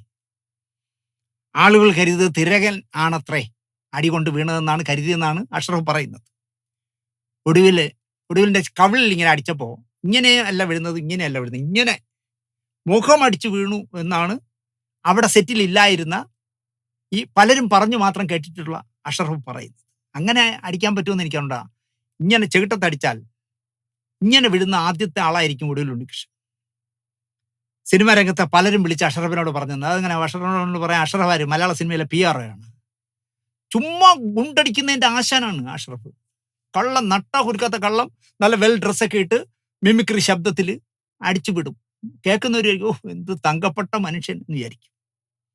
ഒടുവിലിനെ തല്ലിയ ശേഷം ഇതുവരെ രഞ്ജിത്തുമായി ഞാൻ സംസാരിച്ചിട്ടില്ല എന്നാണ്, അല്ലെങ്കിൽ രഞ്ജിത്തിനെ എവിടെയെങ്കിലും വെച്ച് കണ്ടാൽ വഴിമാറി നടക്കുമെന്നാണ് അഷറഫ് പറയുന്നത്. തിരിച്ചായിരിക്കാനുള്ള സാധ്യത. ഈ രഞ്ജിത്ത് കുറെ കാലം ലോഹിതദാസും MT-യും ശ്രീനിവാസനും പത്മരാജനും എല്ലാം കൂടെ കയറിയതിന്റെ ഒരു ഗമയിൽ നടക്കുമായിരുന്നില്ല, 2 കട്ടയൊക്കെ വെച്ചിട്ട് ആരെയും കണ്ടാൽ മൈൻഡ് ചെയ്യാതെ. അതൊക്കെയാണ് രഞ്ജിത്തിന് പറ്റിയൊരു അബദ്ധം. രഞ്ജിത്ത് വിചാരിച്ചത് MT-യും പത്മരാജനും ലോഹിതദാസും ശ്രീനിവാസനും എല്ലാം കൂടെ ആവാഹിച്ച ഒരൊറ്റ ആളുകളോ അത് ഞാനാണെന്ന് പറഞ്ഞ് കുറെ കാലം. പിന്നെ ഇയാളെ പൊക്കിക്കൊണ്ട് നടക്കുന്ന കുറെ പേരുള്ളതുകൊണ്ട് അവരും പൊക്കി വിടും. ചേട്ടനാണ് ചേട്ടൻ. മലയാള സിനിമയിൽ രഞ്ജിത്ത് ഏട്ടാ, നിങ്ങളില്ലെങ്കിൽ നിർമ്മിക്കാനും ഒക്കൂല, സംവിധാനം ചെയ്യാനും ഒക്കൂല, അഭിനയിക്കാനും ഒക്കൂല, നിങ്ങൾ തന്നെ ഏട്ടാ, ഇനി നിങ്ങൾ മൈൻഡ് ചെയ്യണ്ട. അതിലാണ് ഈ മണ്ടത്തരങ്ങളും വങ്കത്തരങ്ങളും ഒരുപാട് രഞ്ജിത്ത് വിളിച്ചു പറഞ്ഞത്. ഫിലിം ഫെസ്റ്റിവലിന് കണ്ടില്ലേ, വന്ന് നിന്നിട്ട് കൂവിയോരാ നോക്കി പറഞ്ഞപ്പം വേഷ കിട്ടിയില്ലേ, ഒരുപാട് കിട്ടി. അത് രഞ്ജിത്തിന്റെ കൈയിരിപ്പുകൊണ്ട് കിട്ടിയതാണ്. പക്ഷേ ഒടുവിലിനെ തല്ലിയ ശേഷം ഇതുവരെ രഞ്ജിത്തുമായി ഞാൻ സംസാരിച്ചിട്ടില്ല, കണ്ടാൽ വഴിമാറി നടക്കുമെന്നൊക്കെ പറയാൻ രഞ്ജിത്ത് എന്താ നിന്റെ മച്ചമ്പിയാണോ എന്നാണ് വിവരമുള്ളവർ ചോദിക്കേണ്ട അഷറഫിനോട്. രഞ്ജിത്ത് മൈൻഡ് ചെയ്താണല്ലോന്നേ ഈ സാധനത്തിന്. രഞ്ജിത്തിനെ അറിയാതിരിക്കുമോ അഷറഫ് ആരാന്ന്? അടൂരിന് വേണ്ടി ഒടുവിൽ ഉണ്ണികൃഷ്ണൻ വാദിച്ചത് ഇഷ്ടപ്പെടാതെയാണ് അത്രേ ഒടുവിലിനെ രഞ്ജിത്ത് തല്ലിയത്. അതൊന്നും ആവാൻ വഴിയില്ല. ഇതുപോലെ എന്തോ വാട്ടീസ് കേസായിരിക്കും. രണ്ടും അടിച്ചു കാണും, എന്തോ വർത്താനം പറഞ്ഞ് അടിച്ചോ എന്ന് എനിക്കല്ല, അടിച്ചെങ്കിൽ പോലും ഇതായിരിക്കും വിഷയം. രണ്ടും ഒടുവിൽ ഉണ്ണികൃഷ്ണൻ സെറ്റിൽ വരെ കഴിക്കുന്നതാണ്. രഞ്ജിത്ത് കഴിച്ചു തുടങ്ങിയ സമയമായിരിക്കും, അല്ലെങ്കിൽ ഈ ഭാരങ്ങൾ കയറി തുടങ്ങിയ സമയത്ത് എന്തോ തെറ്റായ രീതിയിൽ പറഞ്ഞുകൊണ്ടായിരിക്കാം തല്ലിയെങ്കിൽ. അങ്ങനെ ആയിരിക്കാനാണ് കാരണം. എന്തോ തമാശ പറഞ്ഞത് രഞ്ജിത്തിന് ഇഷ്ടമാകാതെ പോയതിലാണത്രേ തല്ലിയത്. ഈ തല്ല് നടക്കുമ്പോൾ ഞാൻ അവിടെ ഇല്ലായിരുന്നു, കേട്ടറിഞ്ഞതൊന്നും പറയല്ല അഷറഫെ. ഇങ്ങനെ അവാർഡ് പ്രതീക്ഷ നടക്കുന്ന ആളാണത്രേ രഞ്ജിത്ത്. കണ്ടുപിടിച്ചു കേട്ടോ, അവാർഡുകൾ പ്രതീക്ഷിച്ച് എവിടെ നടക്കുന്നത് നിങ്ങൾ കണ്ടു? രഞ്ജിത്തിന് കിട്ടേണ്ട അർഹതപ്പെട്ട അവാർഡുകളെല്ലാം കിട്ടിയിട്ടുണ്ട്. അഥവാ ഇനിയിപ്പോൾ അവാർഡ് കിട്ടിയില്ലെങ്കിലും മലയാളിയുടെ മനസ്സിൽ ഇനിയിപ്പോൾ രഞ്ജിത്തിനെ എത്ര പേര് ചീത്ത വിളിച്ചാലും ശരി, രഞ്ജിത്ത് എന്ന് പറഞ്ഞ സിനിമാക്കാരനെ മലയാളിക്ക് ഇഷ്ടമാണ്. അത് ആറാം തമ്പുരാനായാലും നരസിംഹമായാലും ഉസ്താദായാലും നന്ദനമായാലും പ്രാഞ്ചിയേട്ടനായാലും. ഞാൻ പ്രാഞ്ചിയേട്ടൻ എത്ര പ്രാവശ്യം കണ്ടിട്ടുണ്ടെന്ന് എനിക്ക് തന്നെ അറിയണ്ട. ഇത്രയും സറ്റയറായ ഒരു സിനിമയ്ക്ക്, അല്ലെങ്കിൽ പെരുവണ്ണാപുരത്ത് വിശേഷം എടുക്കുന്നേ കമലിന്റെ, എത്ര പ്രാദേശിക വാർത്തകൾ എടുത്തു നോക്കൂ, എത്ര രസകരമായി ചെയ്തിരിക്കുന്നു ഇല്ലേ?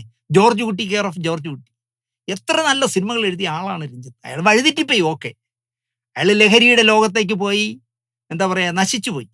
അല്ലെങ്കിൽ അയാളിൽ നിന്ന് നമുക്ക് ഗിരീഷ് പുത്തഞ്ചേരി പോലെ തന്നെ എത്ര അമൂല്യമായ തിരക്കഥകൾ കിട്ടേണ്ട ആളായിരുന്നു. ഒടുവിലിന്റെ കുടുംബത്തോട് രഞ്ജിത്ത് മാപ്പ് പറയണം എന്നാണ് ഇപ്പോ അഷറഫ് പറയുന്നത്. എന്തിന് പറയണം? രഞ്ജിത്തിന്റെ കുടുംബത്തിന് അല്ല, ഒടുവിലിന്റെ കുടുംബത്തിന് പരാതിയില്ലല്ലോ. പക്ഷേ മാപ്പ് പറയിച്ച് അടങ്ങാം എന്ന് പറഞ്ഞ് ഒരുപാട് കഥകൾ പുള്ളിയിൽ ഉണ്ടെന്നാണ് പറയുന്നത്.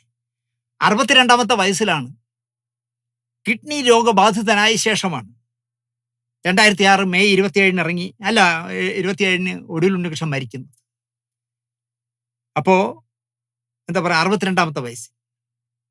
1997 ആറാം തമ്പുരാൻ ഇറങ്ങുന്നത്. അതായത് അന്ന് ഒടുവിൽ അഭിനയിക്കുന്ന സമയത്ത് ഒടുവിലിന് 53 വയസ്സേ ഉള്ളൂ. നല്ല ആരോഗ്യമുള്ള കാലത്ത്. അന്ന് അദ്ദേഹം കിഡ്നിയുടെ രോഗമൊന്നും വന്നിട്ടില്ല. പക്ഷെ സെന്റിമെന്റ്സ് അടിക്കാൻ വേണ്ടി, വയലിൻ വായിക്കാൻ വേണ്ടി അഷറഫ് ചുമ്മാ കയറ്റാണ്. കിഡ്നി രോഗിയായ ഒടുവിൽ ഉണ്ണികൃഷ്ണൻ അടിച്ച് മൂക്കടിച്ച് മുഖമടിച്ച് തള്ളിയിട്ടു എന്ന് പറഞ്ഞാലേ ഒരു ഗുമ്മുള്ളൂ.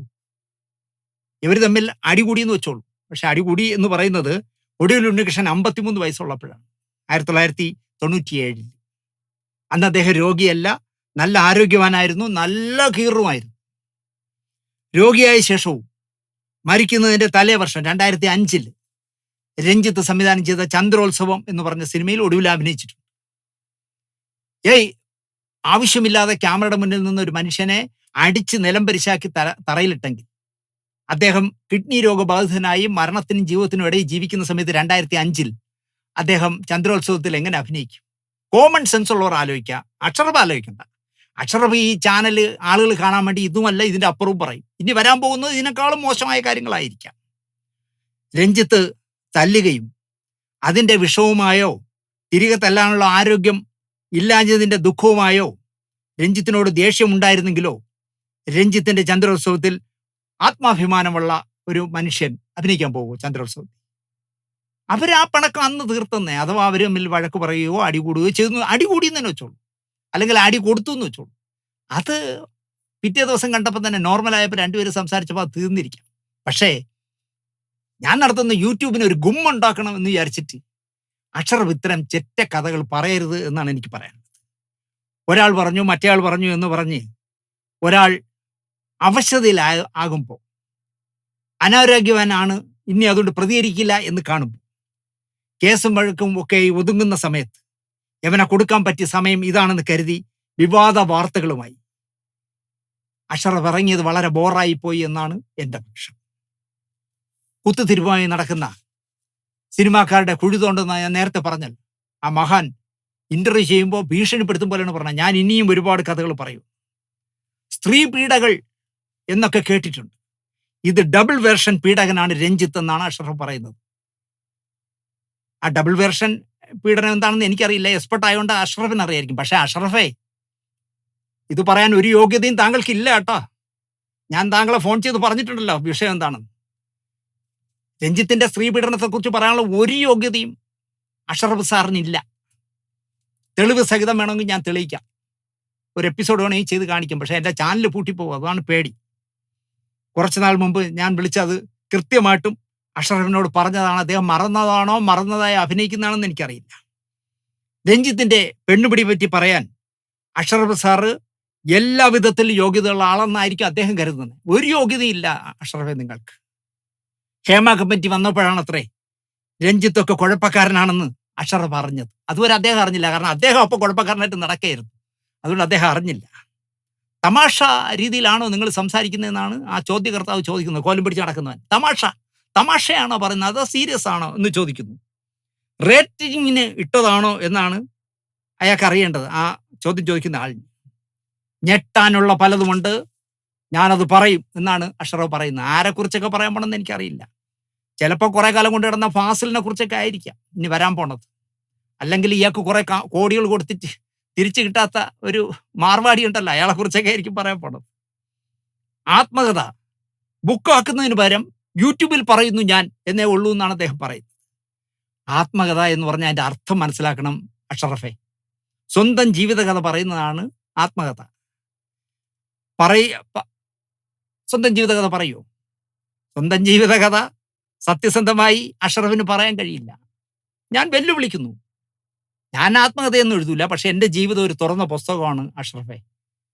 ആത്മകഥയൊന്നും എഴുതണ്ട, ദിനേശിനെ പറ്റി അന്വേഷിച്ചാൽ മതി. പക്ഷെ അഷറഫിന് സ്വന്തം ആത്മകഥ എഴുതാൻ പറ്റുമോ? പറ്റൂല. ഞാൻ പറയുന്നു പറ്റില്ല എന്ന്. ചുണയുണ്ടെങ്കിൽ അദ്ദേഹം സ്വന്തം ആത്മകഥ എഴുതട്ടെ. എഴുതാൻ പറ്റില്ല എന്ന് ഞാൻ പറയും. അഷറഫിന്റെ വെളിപ്പെടുത്തൽ കേട്ടപ്പോൾ ഈ ചോദ്യകർത്താവ് പല നിർമ്മാതാക്കളെയും കണ്ടത്രേ. അതിന് നിർമ്മാതാക്കളെ കാണണേ. അപ്പോൾ അവരെല്ലാം പറഞ്ഞത്രേ, ഒടുവിൽ ഇത്രയും എളിമയുള്ള വേറെ ഒരാൾ ഒടുവിലിനെ പോലെ ഇല്ല എന്നാണ് പറയുന്നത്. രഞ്ജിത്തിന് മാടമ്പിത്തരമുണ്ടെന്ന് പറഞ്ഞു കേൾക്കുന്നു. എനിക്ക് അനുഭവമില്ല. ഏത് ഈ ചോദ്യം കോല് പിടിച്ചോണ്ട് നടക്കുന്നു ചോദിക്കുക. അവന്റെ പേര് ഞാൻ പറയുന്നില്ല, വേണ്ട, എനിക്കിഷ്ടമല്ല, പോട്ടെ. കിഡ്നി ഡാമേജ് ആയ ഒരു മനുഷ്യനെ തല്ലാമോ എന്നാണ് അഷറഫ് ചോദിക്കുന്നത്. അന്ന് അങ്ങേർക്ക് കിഡ്നി ഡാമേജ് ആവുമെന്ന് പോലും ഒരു ചിന്ത പോലും ഇല്ലാത്ത നല്ല ആരോഗ്യവാനായ കാലത്താണ് ആറാത്തവരെല്ലാം അഭിനയിക്കുന്നത്. എഴുന്നേറ്റ് നിൽക്കാൻ ആവതില്ലാത്ത മനുഷ്യനെ അടിച്ച് നിലത്തിട്ടു. ഇത് സെന്റിമെന്റ്സ് അടിക്കാൻ വേണ്ടി ചുമ്മാ അടിച്ചു വിടുകയാണ്. ഇത് കണ്ടോണ്ട് കുറെ പൊട്ടന്മാര് അതിന്റെ താഴെ, അഷറഫ് സാറേ, സാറാണ് സാറേ, സാർ സത്യസന്ധമായി സംസാരിക്കുന്ന ആളാണെന്ന് ഞങ്ങൾക്കറിയാം. യോമനൊക്കെ വല്ല വിവരം ഉണ്ടോന്ന് അലച്ചൊക്കെ അഷറഫിന് മാർക്ക് ഇടുന്നവന്മാർക്ക്. ചെകിട്ടത്തടിച്ചപ്പോ കമിഴ്ന്നാണ് ഇയാള് ഒടുവിൽ ഉണ്ണികൃഷ്ണൻ വീണത്. തിലകനാണെന്നാണ് എല്ലാ പേരും കരുതിയത്. ക്രൈൻ നന്ദകുമാറാണ് ഒടുവിൽ ആണെന്ന് എനിക്ക് പറഞ്ഞു തന്നത്. ആക്ക് അഷറഫിന് പറഞ്ഞു കൊടുത്തത് ക്രൈൻ നന്ദകുമാറാണ്. എല്ലാം നല്ല ബാച്ചുകളാ. നന്ദകുമാറും എൻ്റെ സുഹൃത്താണ്. അപ്പൊ നന്ദകുമാർ എന്തൊക്കെയാണ് ചെയ്യുന്നതെന്ന് ഞാൻ പറഞ്ഞു തരണ്ടല്ലോ നിങ്ങൾക്ക്. സിനിമ ഫീൽഡിൽ എല്ലാവരും അറിഞ്ഞത്രേ ഈ രഞ്ജിത്ത് ഒടുവിലിനെ അടിച്ചത്. ആ കുത്തുതിരിപ്പ് അഭിമുഖം സത്യമായിട്ടും ബാക്കി ഞാൻ കണ്ടില്ല. കാരണം കണ്ടാൽ എനിക്ക് എൻ്റെ ഫോൺ അടിച്ചു പൊട്ടിക്കണമെന്ന് തോന്നുന്നു. അതുകൊണ്ട് ഞാൻ അവിടെ വെച്ച് അത് മതിയാക്കി. രഞ്ജിത്ത് മറുപടി പറയണ്ട. കാരണം രഞ്ജിത്ത് പറയുമ്പോൾ സ്വയം ന്യായീകരിക്കും അയാൾ. നമ്മൾ തെറ്റ് ചെയ്താൽ നമ്മൾ തെറ്റെന്ന് പറയില്ല. അതുകൊണ്ട് രഞ്ജിത്ത് മറുപടി പറയണ്ട. പക്ഷേ ആറാം തമ്പുരാന്റെ സംവിധായകനായ ഷാജി കൈലാസും അതിന്റെ നിർമ്മാതാവായ സുരേഷ് കുമാറും അതിലെ നായകനായ മോഹൻലാലും അതിലെ നായികയായ മഞ്ജു വാര്യരും ഈ കാര്യത്തിൽ പ്രതികരിക്കണമെന്നാണ് എനിക്ക് പറയാനുള്ളത്. ഷാജി കൈലാസിനെ ഷാജി കൈലാസ് ആക്കിയതിൽ രഞ്ജിത്തിനും രഞ്ജി പണിക്കർക്കും ഉള്ള സ്ഥാനം നമുക്ക് മറക്കാൻ കഴിയില്ല. രഞ്ജിത്തിനും രഞ്ജി പണിക്കർക്കും നിർണായകമായ സ്ഥാനമുണ്ട്. അതുപോലെ തന്നെ ഒരുപാട് സാമ്പത്തിക പ്രതിസന്ധിയിൽ നിൽക്കുമ്പോഴാണല്ലോ ആറാം തമ്പുരാൻ സുരേഷ് കുമാർ ചെയ്യുന്നത്. അദ്ദേഹത്തിന്റെ കടങ്ങളെല്ലാം തീർത്തു കൊടുത്ത സിനിമയാണ്. ആ സിനിമയ്ക്ക് തിരക്കഥ എഴുതിയ രഞ്ജിത്തിനെ ഇങ്ങനെ കൊത്തിപ്പറിക്കുമ്പോൾ, സുരേഷ് കുമാറിന്റെ കൂടെ കുറെ കാലം എർത്തായിട്ട് നടന്ന ആലപ്പി അഷറഫ് കൊത്തിപ്പറിക്കുമ്പോൾ അതിന് മറുപടി പറയാനുള്ള ബാധ്യത നിർമ്മാതാവ് എന്നുള്ള നിലയ്ക്ക് സുരേഷ് കുമാർ കാണിക്കണമെന്ന് ഞാൻ പറയും. ആ സിനിമയിലെ നായകനായ മോഹൻലാൽ ഇനി രഞ്ജിത്ത് ഒരു സിനിമയൊന്നും ചെയ്യില്ല, നമ്മളെ വെച്ച് ഇനി ആറാം തമ്പുരാനെ പോലുള്ള ഒരു സിനിമ അല്ലെങ്കിൽ രാവണപ്രഭു പോലുള്ള സിനിമ, നരസിംഹം പോലുള്ള സിനിമയൊന്നും ചെയ്യില്ല എന്ന് തോന്നിയോണ്ടാണെന്നുണ്ടെങ്കിൽ മോഹൻലാൽ പ്രതികരിക്കില്ല. പക്ഷെ മഞ്ജുവിന് എനിക്ക് പറയാനുള്ളത്, മഞ്ജു വാര്യരെ, നിങ്ങൾക്ക് ഇത്രയും മനോഹരമായ ഉണ്ണിമായ എന്ന് പറഞ്ഞ വേഷം തന്ന, അല്ലെങ്കിൽ സമ്മറിൻ ബത്ലേഹം അടക്കം നിങ്ങൾക്ക് നല്ല വേഷങ്ങൾ തന്ന രഞ്ജിത്തിനെ ഇങ്ങനെ കൊത്തിപ്പറിക്കുമ്പോൾ അങ്ങനെ ആ സെറ്റിൽ നടന്നിട്ടുണ്ടോ നടന്നിട്ടില്ല അത്രയും പറഞ്ഞത് യെസ് ഓർ നോ മഞ്ജു പറയണമെന്നാണ് എനിക്ക് പറയാനുള്ളത്. ഒരാള് വീണ് കിടക്കുമ്പോൾ, അനാരോഗ്യവാനെ ഇരിക്കുമ്പോൾ, പോലീസും ഭരിക്കുന്നവരും ഒക്കെ അയാളെ കഴിയുന്നത്ര കൊത്തിപ്പറിക്കുമ്പോൾ ഈ പറഞ്ഞവർക്കൊക്കെ എല്ലാം ഒരു ഉത്തരവാദിത്വമുണ്ട് എന്ന് ഞാൻ പറയും. രഞ്ജിത്ത് ഒടുവിൽ ഉണ്ണികൃഷ്ണനെ തല്ലിയോ?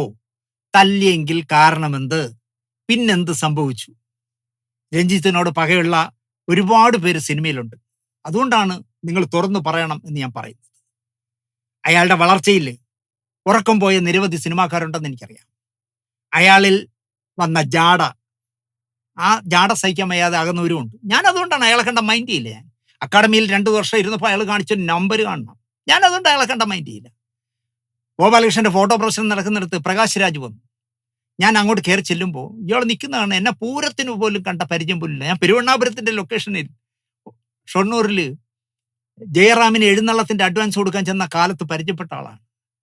നേരത്തെ പറഞ്ഞ കാലാൾപ്പടയുടെ സെറ്റിൽ പത്രക്കാരനായി പോയിട്ടുള്ള ആളാണ്. ഒരുപാട് സ്ഥലങ്ങൾ, മെയ് മാസ പുലരി കോവളത്ത് കിടക്കുമ്പോൾ ഞാൻ ഒരുപാട് നേരം നിന്ന് സംസാരിച്ച ആളാണ്. പക്ഷേ രഞ്ജിത്ത് ഈ ഭാരം കയറിയിട്ടെ ഇവിടുന്ന് ശങ്കർ രാമകൃഷ്ണനെയൊക്കെ പോലുള്ള പുതിയ കുറെ എർത്തുകളെയും കൂടെ കിട്ടിയപ്പോൾ അയാളുടെ ഒരു മസിൽ പിടുത്തങ്ങും, അത് തന്നെയാണ് അയാളെ പതനമെന്ന് ഞാൻ പറയും. കലാകാരനായ ഇത്രയും മസിൽ പിടിക്കരുത്. അതുകൊണ്ടാണ് ഇപ്പൊ കിടന്ന് ഈ അനുഭവിക്കുന്നതെന്ന് ഞാൻ പറയും. എന്തായാലും അയാളുടെ ജാട സഹിക്കാൻ വയ്യാതെയും ഒരുപാട് പേര് അകന്നിരിക്കാം. അയാൾ ഒരു ഇടതുപക്ഷ സഹയാത്രികനായതിന്റെ പേരിലും ഒറ്റപ്പെടുത്താൻ ആളുകളെ കിട്ടും. പക്ഷേ ഒന്ന് ഓർക്കണം, സകലമാന കുണ്ടാമണ്ടികളും കാണിച്ച് എന്തെല്ലാം വൃത്തികേടുകൾ ചെയ്യാൻ പാടില്ലയോ അതൊക്കെ കാണിച്ച നേതാവായിരുന്നു ഒരുത്തനെ തറപറ്റിക്കാൻ. നിങ്ങൾക്കറിയാലോ, ഇവിടെ മലയാള സിനിമാ രംഗം മുഴുവൻ തൻ്റെ കാൽച്ചോട്ടിലാണെന്ന് വിചാരിച്ച് കാണിക്കാൻ പാടില്ലാത്ത എല്ലാ കുണ്ടാമണ്ടികളും കാണിച്ചു ഒരുത്തൻ. മലയാള സിനിമയെ അടിമുടി ഒരു ക്യാൻസർ പോലെ പടർന്ന് പന്തലിച്ച് ഇയാളുടെ കൊള്ളരുതാമ ഇയാളും ഇയാളുടെ കുറെ എർത്തുകളും കൂടി ചേർന്ന് കാണിക്കാൻ പാടില്ലാത്തത് എല്ലാം ചെയ്തുകൊണ്ടിരിക്കുന്ന അവസരത്തിൽ അയാളെ തറപറ്റിക്കാൻ വേണ്ടി ആദ്യമായിട്ട് മാറ്റ ഫെഡറേഷനിൽ നിന്ന് രാജിവെച്ച ആളാണ് രഞ്ജിത്ത്. മറക്കരുത്. ഇപ്പോൾ ജനറൽ സെക്രട്ടറിയും ചെയർമാനുമായിട്ട് നടക്കുന്ന സിബി മലയിൽ, അല്ലെങ്കിൽ ഞാൻ പേര് പറഞ്ഞാൽ ഇനി വീണ്ടും കേസ് കൊടുക്കുമെന്ന് വിചാരിക്കുന്ന ജനറൽ സെക്രട്ടറി ഒന്നും അത് മറക്കരുത്. രഞ്ജിത്തിന്റെ ഒരു രാജി, ഒരു സന്ധിക്കുള്ള ഒരു രാജിയിൽ നിന്നാണല്ലോ മാറ്റ ഫെഡറേഷൻ പൊളിയുന്നതും ഫെഫ്ക ഉണ്ടാവുന്നത്. അത് ഓർക്കുന്നത് നല്ലതാണെന്ന് ഞാൻ പറയും. ഫെഫ്ക എന്ന സംഘടന കൊണ്ടു നടന്ന് സൂപ്പർ താരങ്ങളുടെ പടങ്ങൾ തുടരെ ചെയ്ത് കോടികൾ കൊള്ളയടിക്കാൻ വഴിവെട്ടിത്തന്ന ആളാണ് രഞ്ജിത്ത് എന്ന് ഫെഫ്കയുടെ നേതാക്കന്മാർ അതിൽ ഒരുത്തനെങ്കിലും ഓർക്കുന്നത് നല്ലതാണെന്ന് ഞാൻ പറയും. സംരംഭത്തിലെ മായാമയൂരം പോലുള്ള നല്ല സിനിമകൾക്ക് സ്ക്രിപ്റ്റ് എഴുതി തരിക മാത്രമല്ല, മോഹൻലാലിന്റെ ഉസ്താദ് എന്ന് പറഞ്ഞ പടത്തിന് തിരക്കഥ എഴുതി ആ പടം നിർമ്മിച്ച ആളാണ് രഞ്ജിത്ത് എന്ന് സിബി മലയിൽ ഓർക്കുന്നത് നല്ലതായിരിക്കും എന്ന് ഞാൻ പറയും. രഞ്ജിത്തിനെതിരെ നട്ടാൽ കുരുക്കാത്ത നുണ ഒരു പെരുങ്കള്ളൻ പറഞ്ഞാൽ അത് തടയാൻ ഫെഫ്ക നേതാവ് കൂടിയായ സിബി മലയിൽ നിന്ന് ധാർമ്മികമായ ഉത്തരവാദിത്വമുണ്ടെന്ന് ഞാൻ പറയും. അത് ഫെഫ്കയുടെ തലവനായതുകൊണ്ട് മാത്രമല്ല, ആ ഒരു മര്യാദ ഈ ദൈവഭക്തി കൂടുതലുള്ള സിബി മലയിൽ ഓർക്കണം എന്നാണ് എനിക്ക് പറയാനുള്ളത്. തൻ്റെ അടുപ്പക്കാരൻ എന്ന് രഞ്ജിത്ത് വിശ്വസിച്ച് തിരക്കഥ എഴുതി നിർമ്മിച്ച് ദൈവനാമത്തിൽ എന്ന് പറഞ്ഞ ഒരു സിനിമ രഞ്ജിത്തിനൊരു മോശം സമയം വന്നാൽ ആ സിനിമ എടുത്ത ദൈവനാമത്തിൽ എന്ന് പറഞ്ഞ പടം നിർമ്മിച്ച് സംവിധാനം ചെയ്ത ആളാണല്ലോ, അല്ല നിർമ്മിച്ച് തിരക്കഥ എഴുതിയ ആളാണ്. അത് ഒരു യോഗ്യതയും ഇല്ലാത്ത ഒരുത്തൻ രഞ്ജിത്തിനെ കൊത്തിപ്പറിക്കുന്നത് കാണുമ്പോൾ ഈ ദൈവനാമത്തിൽ സംവിധാനം ചെയ്ത ഫെഫ്ക ഡയറക്ടേഴ്സ് യൂണിയന്റെ ജനറൽ സെക്രട്ടറി ആയിരിക്കുന്ന GS വിജയന് ധാർമ്മികമായ ഉത്തരവാദിത്വം ഇല്ലേ? രഞ്ജിത്തിനെ ഇങ്ങനെ കൊത്തിപ്പറിക്കരുത് എന്ന് പറയില്ല. രഞ്ജിത്തിന് ഈ അധികകാലം സിനിമയൊന്നും എഴുതില്ല എന്ന് തോന്നിക്കാണും. ഇനി രഞ്ജിത്തിനെ ആരെങ്കിലും തള്ളക്കി വിളിച്ചാൽ നമുക്കെന്തിരുന്നേ, നമുക്ക് അടുത്ത ലാവണം നോക്കി പോകാമെന്ന് വിചാരിക്കരുത്. GS വിജയൻ, വിജയേട്ടനോടുള്ള എല്ലാ ബഹുമാനത്തോടെയാണ് ഞാൻ ഈ പറയുന്നത്. നിങ്ങൾക്ക് വർഷങ്ങളായി സിനിമ എടുക്കാതിരുന്ന നിങ്ങൾക്ക് ദൈവനാമത്തിൽ എന്ന് പറഞ്ഞൊരു പടത്തിന് തിരക്കഥ എഴുതി നിർമ്മിച്ച് നിങ്ങളെ കൊണ്ട് സംവിധാനം ചെയ്യിച്ച ആളല്ലേ. അപ്പൊ അയാളെ ഈ പറയുന്ന ഒരു യോഗ്യതയില്ലാത്ത ഒരുത്തൻ ഇങ്ങനെ വളഞ്ഞിട്ട് കൊത്തുമ്പോൾ, അഷ്റഫെ ആ പണി കൈ വെച്ചേട്ടാ, രഞ്ജിത്തിനെ അങ്ങനെ വളഞ്ഞിട്ട് കൊത്താനും നിൽക്കേണ്ട, അതിന് ചോദിക്കാൻ ആളുകളുണ്ടെന്ന് പറയാനുള്ള യോഗ്യത GS വിജയന്മാർക്കില്ലേ? മീശ മാത്രം വെച്ച ആണാവില്ലല്ലോ. ഫെഫ്കയ്ക്ക് ബാധ്യതയില്ലേ? ഒന്നുമില്ലേലും ഫെഫ്ക പിളർക്കാൻ കൂട്ടു നിൽക്കാതെ, ഇവിടെ ഫെഫ്ക ഇടയ്ക്ക് വേറൊരുത്തൻ പിളർക്കാൻ നടന്നല്ലോ. ഞാൻ ഇപ്പൊ കാണിച്ചു തരാം. നിർമ്മാതാക്കളെയും സംവിധായകരെയും ടെക്നീഷ്യന്മാരെയും നടീനടന്മാരെയും ജൂനിയർ ആർട്ടിസ്റ്റിനെയും ഡ്രൈവറെയും എല്ലാം ചേർത്ത് ഞാൻ വേറൊരു സമാന്തര സംഘടനയിലേക്ക് ഇപ്പൊ ഫെഫ്ക കാണിച്ചു തരാന്നൊക്കെ പറഞ്ഞ ഒരുത്തൻ നടന്നല്ലോ. അതിന് പോലും കൂട്ടു നിൽക്കാത്ത ആളായിരുന്നു. ഉച്ചി വെച്ച കൈ കൊണ്ട് ഉദകക്രിയ ചെയ്യരുതെന്ന് ചിലപ്പോൾ രഞ്ജിത്ത് വിചാരിച്ചാണ്. രഞ്ജിത്ത് പോയില്ലല്ലോ അതിൻ്റെ കൂടെ. രണ്ടാമത് മറ്റൊരു കോടതിയിൽ എൻ്റെ പേരിൽ പുതിയൊരു കേസ് കൊടുത്തിരിക്കുന്നതുകൊണ്ട് മഹാനായ ഫെഫ്ക ജനറൽ സെക്രട്ടറിയോട് ഞാനൊന്നും പറയുന്നില്ല. കാരണം അദ്ദേഹം വീണ്ടും അടുത്ത മൂന്നാമത്തെ കേസ് കൊടുത്തോളാം. അതുകൊണ്ട് വേണ്ട. അതുകൊണ്ട് പേടിച്ചിട്ടല്ല, എനിക്ക് സമയമില്ല, പൈസയില്ല, അതുകൊണ്ടാണ്. പേടിയില്ല എനിക്ക്. എത്ര കോടതി കയറിയാലും എനിക്ക് പേടി. പോക്സോ കേസ് കൊടുത്തിട്ട് കമലിനെ പേടിക്കുന്നില്ല ഞാൻ, പിന്നെ അല്ലേ. അപ്പോൾ തുടരെ കേസിന് പോയാൽ ഒന്നാമത് ഇപ്പം മോഹൻ വിദേശത്തേക്ക് പോയ ശേഷം വീട്ടിൽ ഞാനും സിന്ധുവും പാറുവും എന്ന് പറയുന്നത് നായയും മാത്രമല്ലേ ഉള്ളൂ. അപ്പൊ തിരുവനന്തപുരം വിട്ട് എനിക്ക് പോകാൻ പറ്റില്ല. പോകണമെങ്കിൽ ഭവന് മുകളിലെ പട്ടുകുട്ടിയെ പോലെ സിന്ധുവിനും കൂടെ കൊണ്ടുപോകണം. അവൾ ഒറ്റയ്ക്ക് വീട്ടിൽ നിൽക്കില്ല.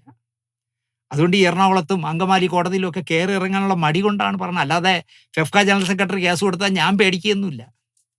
അതുകൊണ്ട് ഇനി കേസ് കൊടുത്തളയല്ലേ. ഞാൻ വിമർശിക്കുന്നത് ഒരു ഉണ്ണികൃഷ്ണനെ അല്ല, ഫെഫ്കയുടെ നേതാവിനെയാണെന്ന് പോലും ചിന്തിക്കാതെ, കയ്യിൽ വിയർക്കാത്ത ഒരുപാട് കാശുണ്ട് എന്ന് വിചാരിച്ചിട്ട് സംഘടനാ നേതാവ് എന്ന നിലയിൽ അവസരങ്ങൾ ഉണ്ടാക്കി നേടുന്നു എന്നതിനാൽ വിമർശനങ്ങൾക്ക് അതീതനല്ല ഫെഫ്കയുടെ ജനറൽ സെക്രട്ടറി എന്ന് അദ്ദേഹം ഓർക്കുന്നത് എനിക്കല്ല, അദ്ദേഹത്തിന് നന്നായിരിക്കുമെന്ന് എനിക്ക് തോന്നുന്നു. അല്ലേല് നിഷ്പക്ഷനായി നട്ടെല്ലുയർത്തി പ്രവർത്തിക്കണം, ഇല്ലേല് സംഘടനയിൽ നിന്ന് ഇറങ്ങിപ്പോകണം. പിന്നെ ഞാൻ ഒരിക്കലും അദ്ദേഹത്തെ പറ്റി ഒരക്ഷരം പറയും.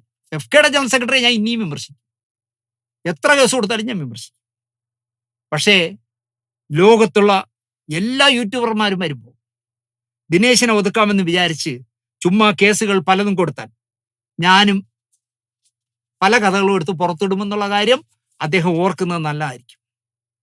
അങ്ങനെ ഞാൻ പലതും എടുത്ത് പുറത്തിട്ടാൽ ഫെഫ്കയുടെ ജനറൽ സെക്രട്ടറിക്ക് ഉറക്കമില്ലാത്ത രാത്രികളായിരിക്കും എന്നുള്ള ഒരു ഉറപ്പാണ്. കാരണം എനിക്ക് ഓരോരുത്തർ അയച്ചു തരുന്ന തെളിവുകൾ കൈവശം ഉള്ളതുകൊണ്ടാണ് ഞാൻ ഈ പറയുന്നത്. ഫോട്ടോഗ്രാഫുകളടക്കം, ഡേറ്റ് അടക്കം, സമയമടക്കം എങ്ങനെ യാത്ര ചെയ്തു എന്നടക്കമുള്ള ഒരുപാട് വിവരങ്ങൾ എൻ്റെ കയ്യിലുണ്ട്. അതെന്നെ കൊണ്ട് എടുപ്പിക്കാതിരിക്കുന്നതാണ് നല്ലത്. അത് പോട്ടെ. രഞ്ജിത്ത് രാജിവെച്ചെടുത്ത് നിന്നു. ജനിച്ച ഫെഫ്കയിലെ ചെയർമാൻ ഞാനാകും എന്ന് അന്ന് രഞ്ജിത്ത് പറഞ്ഞിരുന്നെങ്കിൽ, ഞാനും PTH കുറെ കാലം ഇതിനു വേണ്ടി മുട്ടയിടാൻ കിടന്നതാണല്ലോ. ഇപ്പോഴാണ് ഞാൻ ആലോചിക്കുന്നത് ഞാൻ എത്ര മടയെന്നു. ഫെഫ്കയെ മറ്റേ ഇതിനെ പൊളിച്ചിട്ട്, മാറ്റ ഫെഡറേഷനെ പൊളിച്ചിട്ട് ഫെഫ്ക ഉണ്ടാക്കാനായിട്ട് ഭാരത് ടൂറിസ്റ്റ് ഹോമിൽ ഏതാണ്ട് 24 ദിവസത്തോളം കിടന്നവനാണ് ഞാൻ. അങ്ങനെയൊന്നും കഷ്ടപ്പെടാൻ പോണ്ടായിരുന്നു. കാരണം അതിൻ്റെ എല്ലാം ഫലം ഉണ്ടാക്കിയെടുത്തത് ഇപ്പം ഇരിക്കുന്നവന്മാരാ. ഇഷ്ടംപോലെ മോഹൻലാലിൻ്റെയും മമ്മൂട്ടിയുടെയൊക്കെ ഡേറ്റ് വെച്ച് ഇഷ്ടംപോലെ സിനിമകൾ ഉണ്ടാക്കി, ദിലീപിൻ്റെയൊക്കെ ഡേറ്റ് വെച്ച് ഇഷ്ടംപോലെ സിനിമകൾ ഉണ്ടാക്കി, കോടികൾക്ക് വിറ്റ് കോടികൾ അടിച്ചു മാറ്റുന്ന സംഘടനയുടെ നേതാവായിട്ടാണല്ലോ ഈ ഡേറ്റൊക്കെ കിട്ടുന്നത്. അപ്പം ഞാൻ പറഞ്ഞു വരുന്നത്, മാറ്റ ഫെഡറേഷനെ പൊളിച്ച് ഫെഫ്ക ഉണ്ടാക്കുമ്പോൾ അതിൻ്റെ ആദ്യത്തെ പ്രസിഡന്റ് ഞാനാകും എന്ന് രഞ്ജിത്ത് പറഞ്ഞിരുന്നെങ്കിൽ ഒരാൾ പോലും എതിർക്കില്ല.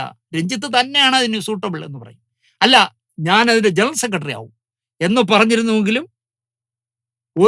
ഒരാൾ പോലും എതിർക്കില്ല എന്നുള്ളതാണ്. പക്ഷേ രഞ്ജിത്തിന് അതിലൊന്നും അന്ന് താല്പര്യമില്ലായിരുന്നു. അയാളന്ന് വിജയങ്ങളിൽ അഭിരമിച്ച് എല്ലാ ലഹരികളും നുണഞ്ഞിങ്ങനെ നടക്കുകയായിരുന്നു. അതുകൊണ്ട് ആണ് നിങ്ങളിൽ പലരും ഇപ്പോഴും ഫെഫ്കയുടെ ചെയർമാനും ഫെഫ്കയുടെ ജനറൽ സെക്രട്ടറി ആയിട്ട് ഇരിക്കുന്നതെന്നുള്ള ബോധം നിങ്ങൾക്കുണ്ടാവുന്നത് നല്ലതായിരിക്കും. രഞ്ജിത്തെ, ഒരു പത്മകുമാർ മാത്രമാണ് നിങ്ങൾക്ക് വേണ്ടി ചുണ്ടനയ്ക്ക്. അപ്പൊ അയാളുടെ മേലായി അഷറഫിന്റെ ചാടിക്കറ്റ്. അയാളെ ഒതുക്കാൻ പറഞ്ഞിട്ടില്ലേ, ഗുരുവിനേക്കാളും പോക്കരിയാണ് ശിഷ്യനെന്ന്. അയാൾക്ക് ഏതൊരു നടിയുമായിട്ട് മാനസികമായ അടുപ്പം ഉണ്ടായിരുന്നു. ആ നടിയെ ഉമ്മ വയ്ക്കുന്ന ഒരു പടം എങ്ങനെയോ ലീക്കായി പുറത്തു വന്നു. ഞാൻ പച്ചയ്ക്ക് പറയുകയാണെന്നേ, പത്മകുമാർ ഒരു നടിയെ കെട്ടിപ്പിടിച്ചോണ്ടിരിക്കുന്ന ഏതോ ഒരു പടം പുറത്തു വന്നു. പത്മകുമാറെ പച്ചയ്ക്ക് പറ, പത്മകുമാറെ അവക്കും എനിക്കും ഇഷ്ടമാണെങ്കിൽ ഇനിയും ഉമ്മ വയ്ക്കുമെന്ന് പറ. നിങ്ങളെ എന്ന് അങ്ങനെയൊന്നും വരട്ടാനുള്ള ഒരു യോഗ്യതയും അഷറഫിനില്ല. അഷറഫ് ഇതുപോലെ നിങ്ങൾ കാണിച്ച പോലെ മാന്യമായ ഉമ്മം കൊടുക്കലല്ല, അയാൾ കാണിച്ചിട്ടുള്ള ചെറ്റത്തരങ്ങളാണെന്നേ ഞാൻ ഇത് തുറന്നു പറയല്ലേ നിങ്ങളോട്. അതുകൊണ്ട് പത്മകുമാർ വിരളരുത് എന്ന് ഞാൻ പറയും. അങ്ങനെ നിശബ്ദനാവരുത് പത്മകുമാറെ. ആണ്, നിങ്ങൾ താടി മീശയൊക്കെ വളർത്തിക്കുന്ന ആളല്ലേ. പിന്നെ ഏതോ ഒരു യൂട്യൂബർ എഴുതിക്കുന്നുണ്ട്, സംവിധായകൻ ദീപന്റെ ആത്മാവ് പൊറുക്കൂല എന്ന്. രഞ്ജിത്ത് ദീപനോട് എന്തോ ഭയങ്കര തെമ്മാടിത്തരം കാണിച്ചെന്ന്. എന്തെല്ലാം കഥകളെന്ന് അറിയാൻ വരുന്നത്, എന്തെല്ലാം കഥകൾ. അങ്ങനെ നിശബ്ദനാക്കാൻ കഴിയുമെങ്കിൽ അഷറഫ് ഈ ജന്മം തുറക്കാത്ത കഥകൾ 100 എണ്ണം വേണമെങ്കിൽ ആർക്കെങ്കിലും ആവശ്യമുണ്ടെങ്കിൽ എന്നെ വിളിക്കും, ഞാൻ പറഞ്ഞുതരാം. സിനിമാക്കാരായിരിക്കും, അല്ല യൂട്യൂബർമാർക്ക് പറഞ്ഞു കൊടുക്കില്ല. സിനിമാക്കാർക്ക് അഷറഫിനെ കൊണ്ട് തലവേദന വന്ന് മുട്ടുമ്പോൾ എന്നെ കണ്ടാൽ മതി, ഞാൻ പറഞ്ഞുതരാം കാര്യങ്ങൾ ഡീറ്റെയിൽ. ചുമ്മാ ഫെഫ്ക ജനറൽ സെക്രട്ടറി എന്താ പറയാ, ഒരു കാര്യം ചെയ്താൽ മതി. ഞാൻ പെട്ടെന്ന് എൻ്റെ എവിടെയോ IC അടിച്ചു പോയോ, അല്ലെ എവിടെയോ കഥ പോയി. എനിക്ക് ഒറ്റ കാര്യം പറയാനുള്ളൂ ഫെഫ്കയുടെ ജനറൽ സെക്രട്ടറി. നിങ്ങൾക്ക് അഷറഫിന്റെ പുറത്തറിയാത്ത ഒരു 100 കഥ കേൾക്കണമെങ്കിൽ നിങ്ങളുടെ കൂടെ ഇപ്പം നടക്കുന്ന നിങ്ങളുടെ മച്ചമ്പി ഉണ്ടല്ലോ, ഏത് യൂമ കത്ത് എഴുതുന്നത്, അവനോട് ചോദിച്ചാൽ മതി, തത്ത പറയും പോലെ പറഞ്ഞു തരും 100 കഥ. അഷറഫിന്റെ 100 കഥ നിങ്ങൾ പുള്ളിയോട് ചോദിച്ചാൽ മതി. കാരണം അവർ രണ്ടുപേരും കൂടെ അല്ലേ ചെയ്തുകൊണ്ടിരുന്നത്. അത് ചെയ്താൽ മതി എന്ന് ഞാൻ പറയും. പക്ഷേ എന്തൊക്കെ പറഞ്ഞാലും ശരി, രഞ്ജിത്തിനെ ഇങ്ങനെ കുത്തിപ്പറിക്കാൻ വേണ്ടി നിങ്ങളെല്ലാം കൂടെ ഇട്ടു കൊടുത്തിട്ട് നിങ്ങൾ വായില കുന്നിലെ അപ്പന്മാരെ പോലെ ഇരിക്കുന്നത് ശുദ്ധ പോക്കൃത്തനമാണെന്ന് ഞാൻ പറയും. അയാള് നല്ല ആരോഗ്യവാനായിരുന്നപ്പോൾ, അയാൾ മലയാള സിനിമയിൽ ശക്തി ദുർഗമായി നിന്നിരുന്നപ്പോൾ അയാളെ അഷറഫ് അറ്റാക്ക് ചെയ്തിരുന്നെങ്കിൽ ഞാൻ ഈ സ്റ്റോറി ചെയ്യില്ല. അയാൾക്ക് നല്ല അവശത വരികയും 40 ലക്ഷം രൂപ മുടക്കി കരളൊക്കെ മാറ്റി വെച്ചൊക്കെ ജീവിതത്തിലേക്ക് തിരിച്ചു വരികയും അയാള് ഒരു പെണ്ണു കൊടുത്ത കേസിൽ അഷറഫിന്റെയൊക്കെ പേരിൽ കേസ് കൊടുക്കുകയാണെങ്കിൽ എന്തെല്ലാം കൊടുക്കണമായിരുന്നു. അപ്പൊ അവരെയൊന്നും പേരിൽ ആരും കൊടുക്കൂല, അതാണ് പ്രശ്നം. ആണുങ്ങളുടെ പേരിലല്ലേ കേസ് കൊടുക്കും. അങ്ങനെ ഒരു കേസ് വന്ന് എൻ്റെ പേരിൽ അക്കാഡമിയിൽ നിന്നും പുറത്തായി, പാർട്ടിയിൽ നിന്നും പുറത്തായി, ഇങ്ങനെ ആർക്കും വേണ്ടാതായ ഒരു അവസ്ഥയിൽ നിൽക്കുമ്പോൾ അഷറഫിനെ പോലെ ഒരാൾ ഇങ്ങനെ കൊത്തിപ്പറിക്കുന്ന കാണുമ്പോൾ നിങ്ങൾ നിശബ്ദരായി സിനിമാ സമൂഹം നിൽക്കരുത്. നിങ്ങൾ അങ്ങനെ നിൽക്കുന്നത് കൊണ്ടാണ് അഷറഫിന്റെ പ്രോഗ്രാമിന്റെ താഴെ വന്ന് 10-15 ലക്ഷം പേരൊക്കെയാണ് കണ്ടിരിക്കുന്നത്. അതിന്റെ താഴെ വന്ന് ഓരോരുത്തരും അഷറഫ്ക ആണായി ഒരുത്തനെങ്കിലും ഉണ്ടല്ലോ സത്യസന്ധൻ എന്നൊക്കെ പറഞ്ഞിട്ട്, 2 സിനിമയ്ക്ക് കഥ പറഞ്ഞിട്ട് വർഷങ്ങളോളം നടത്തുന്നത് തെറ്റാണ്. അതാണ് ദിലീപിന്റെ ഏറ്റവും വലിയ തെറ്റ്. അങ്ങനെ 2 വർഷത്തോളം നടത്തി അഷറഫ് പറഞ്ഞ 2 കഥയും കേട്ടിട്ട് ഡേറ്റ് കൊടുക്കാത്തതിന്റെ പക തീർത്ത് കണ്ടില്ല. എത്രയോ മാസം ചാനലുകളിൽ വന്നിരുന്നിട്ട് സഹോദരിമാരെ ഇങ്ങനെ വണ്ടിയിലൊക്കെ ഇട്ട് നശിപ്പിക്കാനായി ദിലീപിനെ പോലെ ഒരു അധമൻ ഇറങ്ങി എന്നൊക്കെ പറഞ്ഞ് വാചകം അടിച്ചത്. അതൊന്നും അല്ലെന്നേ, അതൊന്നും പറയാൻ ഒരു യോഗ്യത അഷറഫിന്റെ ഇല്ല. അഷറഫ് അടിച്ചത് 2 കഥ പറഞ്ഞിട്ട് ദിലീപ് ഒരു ഡേറ്റ് കൊടുത്തില്ല, അതിനാണ്. അല്ല എന്ന് പറയട്ടെ അഷറഫ്, എൻ്റെ കൂടെ അഷ്റഫ് പറഞ്ഞാണ്. എന്നെ എത്ര വർഷം നടത്തിയെന്ന് ശാന്തിക്ക് അറിയാമോ എന്ന് എന്നോട് ചോദിച്ച ആളാണ് അഷ്റഫ്. അഷ്റഫിന് ഇത്രയൊക്കെ ഉള്ളന്നേ. അഷ്റഫ് ഇങ്ങനെ ശരിക്കും പറഞ്ഞാൽ മറ്റേ ആ മലയാള സിനിമയിൽ എല്ലാവരും ബലാത്സംഗം ചെയ്യുന്നു എന്ന് പറഞ്ഞൊരു സ്ത്രീ ഇല്ലേ, അവരെന്നെ പറ്റി പറഞ്ഞത് ദിനേശ് ഒരു വാവുപോയ കോടാലിയാണെന്നാണ്. സത്യം പറഞ്ഞാൽ ആലപ്പി അഷ്റഫ് ഒരു വാവുപോയ കോടാലിയാണ്. ഇതൊക്കെ പറഞ്ഞുകൊണ്ട് അഷ്റഫെ, എൻ്റെ പേരിൽ ഈ ഫെഫ്കയുടെ ജനറൽ സെക്രട്ടറി ചെയ്യും പോലെ കേസിനൊന്നും പോകരുതേ, കാശൊന്നുമില്ല. തനിക്കാണെങ്കിൽ എല്ലാവരും പറ്റിച്ച് കാശ് വാങ്ങിക്കാൻ അറിയാം, എനിക്കറിയില്ല. നിങ്ങൾ ഒരുപാട് പേര് ഇന്ന് സിനിമ എടുക്കാം, അത് ചെയ്യാം, ഇത് ചെയ്യാം, മോഹൻലാലിൻ്റെ ഡേറ്റ് ഉണ്ട്, മറ്റേ ഡേറ്റ് ഉണ്ട് എന്നൊക്കെ പറഞ്ഞ് ഒരുപാട് പേര് ഇന്ന് ലക്ഷങ്ങൾ വാങ്ങി സുഭിക്ഷമായി ജീവിക്കുന്ന ആളാണ് നിങ്ങൾ. ഞാൻ അന്നന്നത്തെ റേഷൻ അരി വാങ്ങാൻ നിവൃത്തിയായിട്ടുള്ള ഒരാളാണ്. അതുകൊണ്ട് കേസൊന്നും കൊടുത്തുള്ളരുത് അഷ്റഫ്, പിണങ്ങിയും വേണ്ട. എന്തായാലും അഷ്റഫ് കാണിച്ചത് ഭയങ്കര മോശമായിപ്പോയി എന്ന് ഞാൻ പറയും. ഒരു സഹപ്രവർത്തകൻ വീണ് കിടക്കുമ്പോൾ അയാളുടെ നെഞ്ചി കയറിയിരുന്ന് കുത്തരുതായിരുന്നു. നിനക്ക് നല്ല ആരോഗ്യമുള്ള എത്രയോ പേര് ഇവിടെ കിടക്കുന്നു, അവരെ ചെയ്താൽ പോരായിരുന്നു. അതിന് പകരം എല്ലാ തരത്തിലും വീണുപോയ ഒരു മനുഷ്യനെ അഷ്റഫ് ഈ കാണിച്ചത് തെമ്മാടിത്തരമാണ്. അതും കള്ളം, നട്ടാ കുറുക്കാത്ത കള്ളം പറഞ്ഞു രഞ്ജിത്തിനെ ഇങ്ങനെ അവഹേളിച്ചത് വളരെ ബോറായിപ്പോയി എന്ന് മാത്രം പറഞ്ഞുകൊണ്ട്. ഒരുപാട് ഇനിയും പറയാനുണ്ട്. ഇപ്പൊ തന്നെ യൂട്യൂബ് എന്നോട് പറഞ്ഞിരിക്കുന്നത് കഥകളുടെ സ്റ്റോറിയുടെ ലെന്ത് കുറയ്ക്കണമെന്നാണ്. അത് ഇത് തന്നെ കൂടിപ്പോയി എന്ന് എനിക്ക് തോന്നുന്നു. ഇനി എന്തെങ്കിലും അഷ്റഫ് പറയുകയാണെങ്കിൽ ഞാൻ അപ്പോൾ വീണ്ടും വിശദമായ മറുപടികൾ പറയാം. അതുപോലെ ഫെഫ്കയുടെ ജനറൽ സെക്രട്ടറി മൂന്നാമതും ഇനി അടുത്തൊരു കോടതിയിൽ കേസ് കൊടുക്കുന്നെങ്കിൽ അപ്പോൾ അതിൻ്റെയും മറുപടി പറയാം എന്ന് മാത്രം പറഞ്ഞുകൊണ്ട്, കാണിച്ചത് ശുദ്ധ തെമ്മാടിത്തരമായി പോയി അഷ്റഫെ എന്ന് മാത്രം പറഞ്ഞുകൊണ്ട്, അല്ലെങ്കിൽ നിങ്ങൾ അത് പറയാനുള്ള എന്ത് യോഗ്യത ഉണ്ടെന്ന് സ്വയം ഒന്ന് വിശകലനം ചെയ്തിട്ട് പറയണമായിരുന്നു. അഷ്റഫിന് രഞ്ജിത്തിനെ പറയാനുള്ള ഒരു യോഗ്യതയും ഇല്ല അഷ്റഫെ. നിങ്ങൾ വേറെ ആരെങ്കിലും വച്ച് പിടിക്കാനുള്ളതായിരുന്നു. നിങ്ങൾ ഭീഷണിപ്പെടുത്തിയിരിക്കുന്നത് കണ്ടു. ഒരുപാട് പേരെ ഇനി ഞാൻ തുറന്നു പറയാൻ ഒരുപാട് എൻ്റെ ഇരിപ്പുണ്ടെന്ന് ആത്മകഥ പോലെ പറയാൻ കൊണ്ടുവാ. ഞാൻ അതിനൊക്കെ മറുപടി കുറേയൊക്കെ എന്നെ കൊണ്ട് കഴിയുന്ന മറുപടി ഞാനും പറയാം എന്ന് മാത്രം പറഞ്ഞുകൊണ്ട് ഈ എപ്പിസോഡ് ഇവിടെ അവസാനിപ്പിക്കുന്നു. നന്ദി, നമസ്കാരം.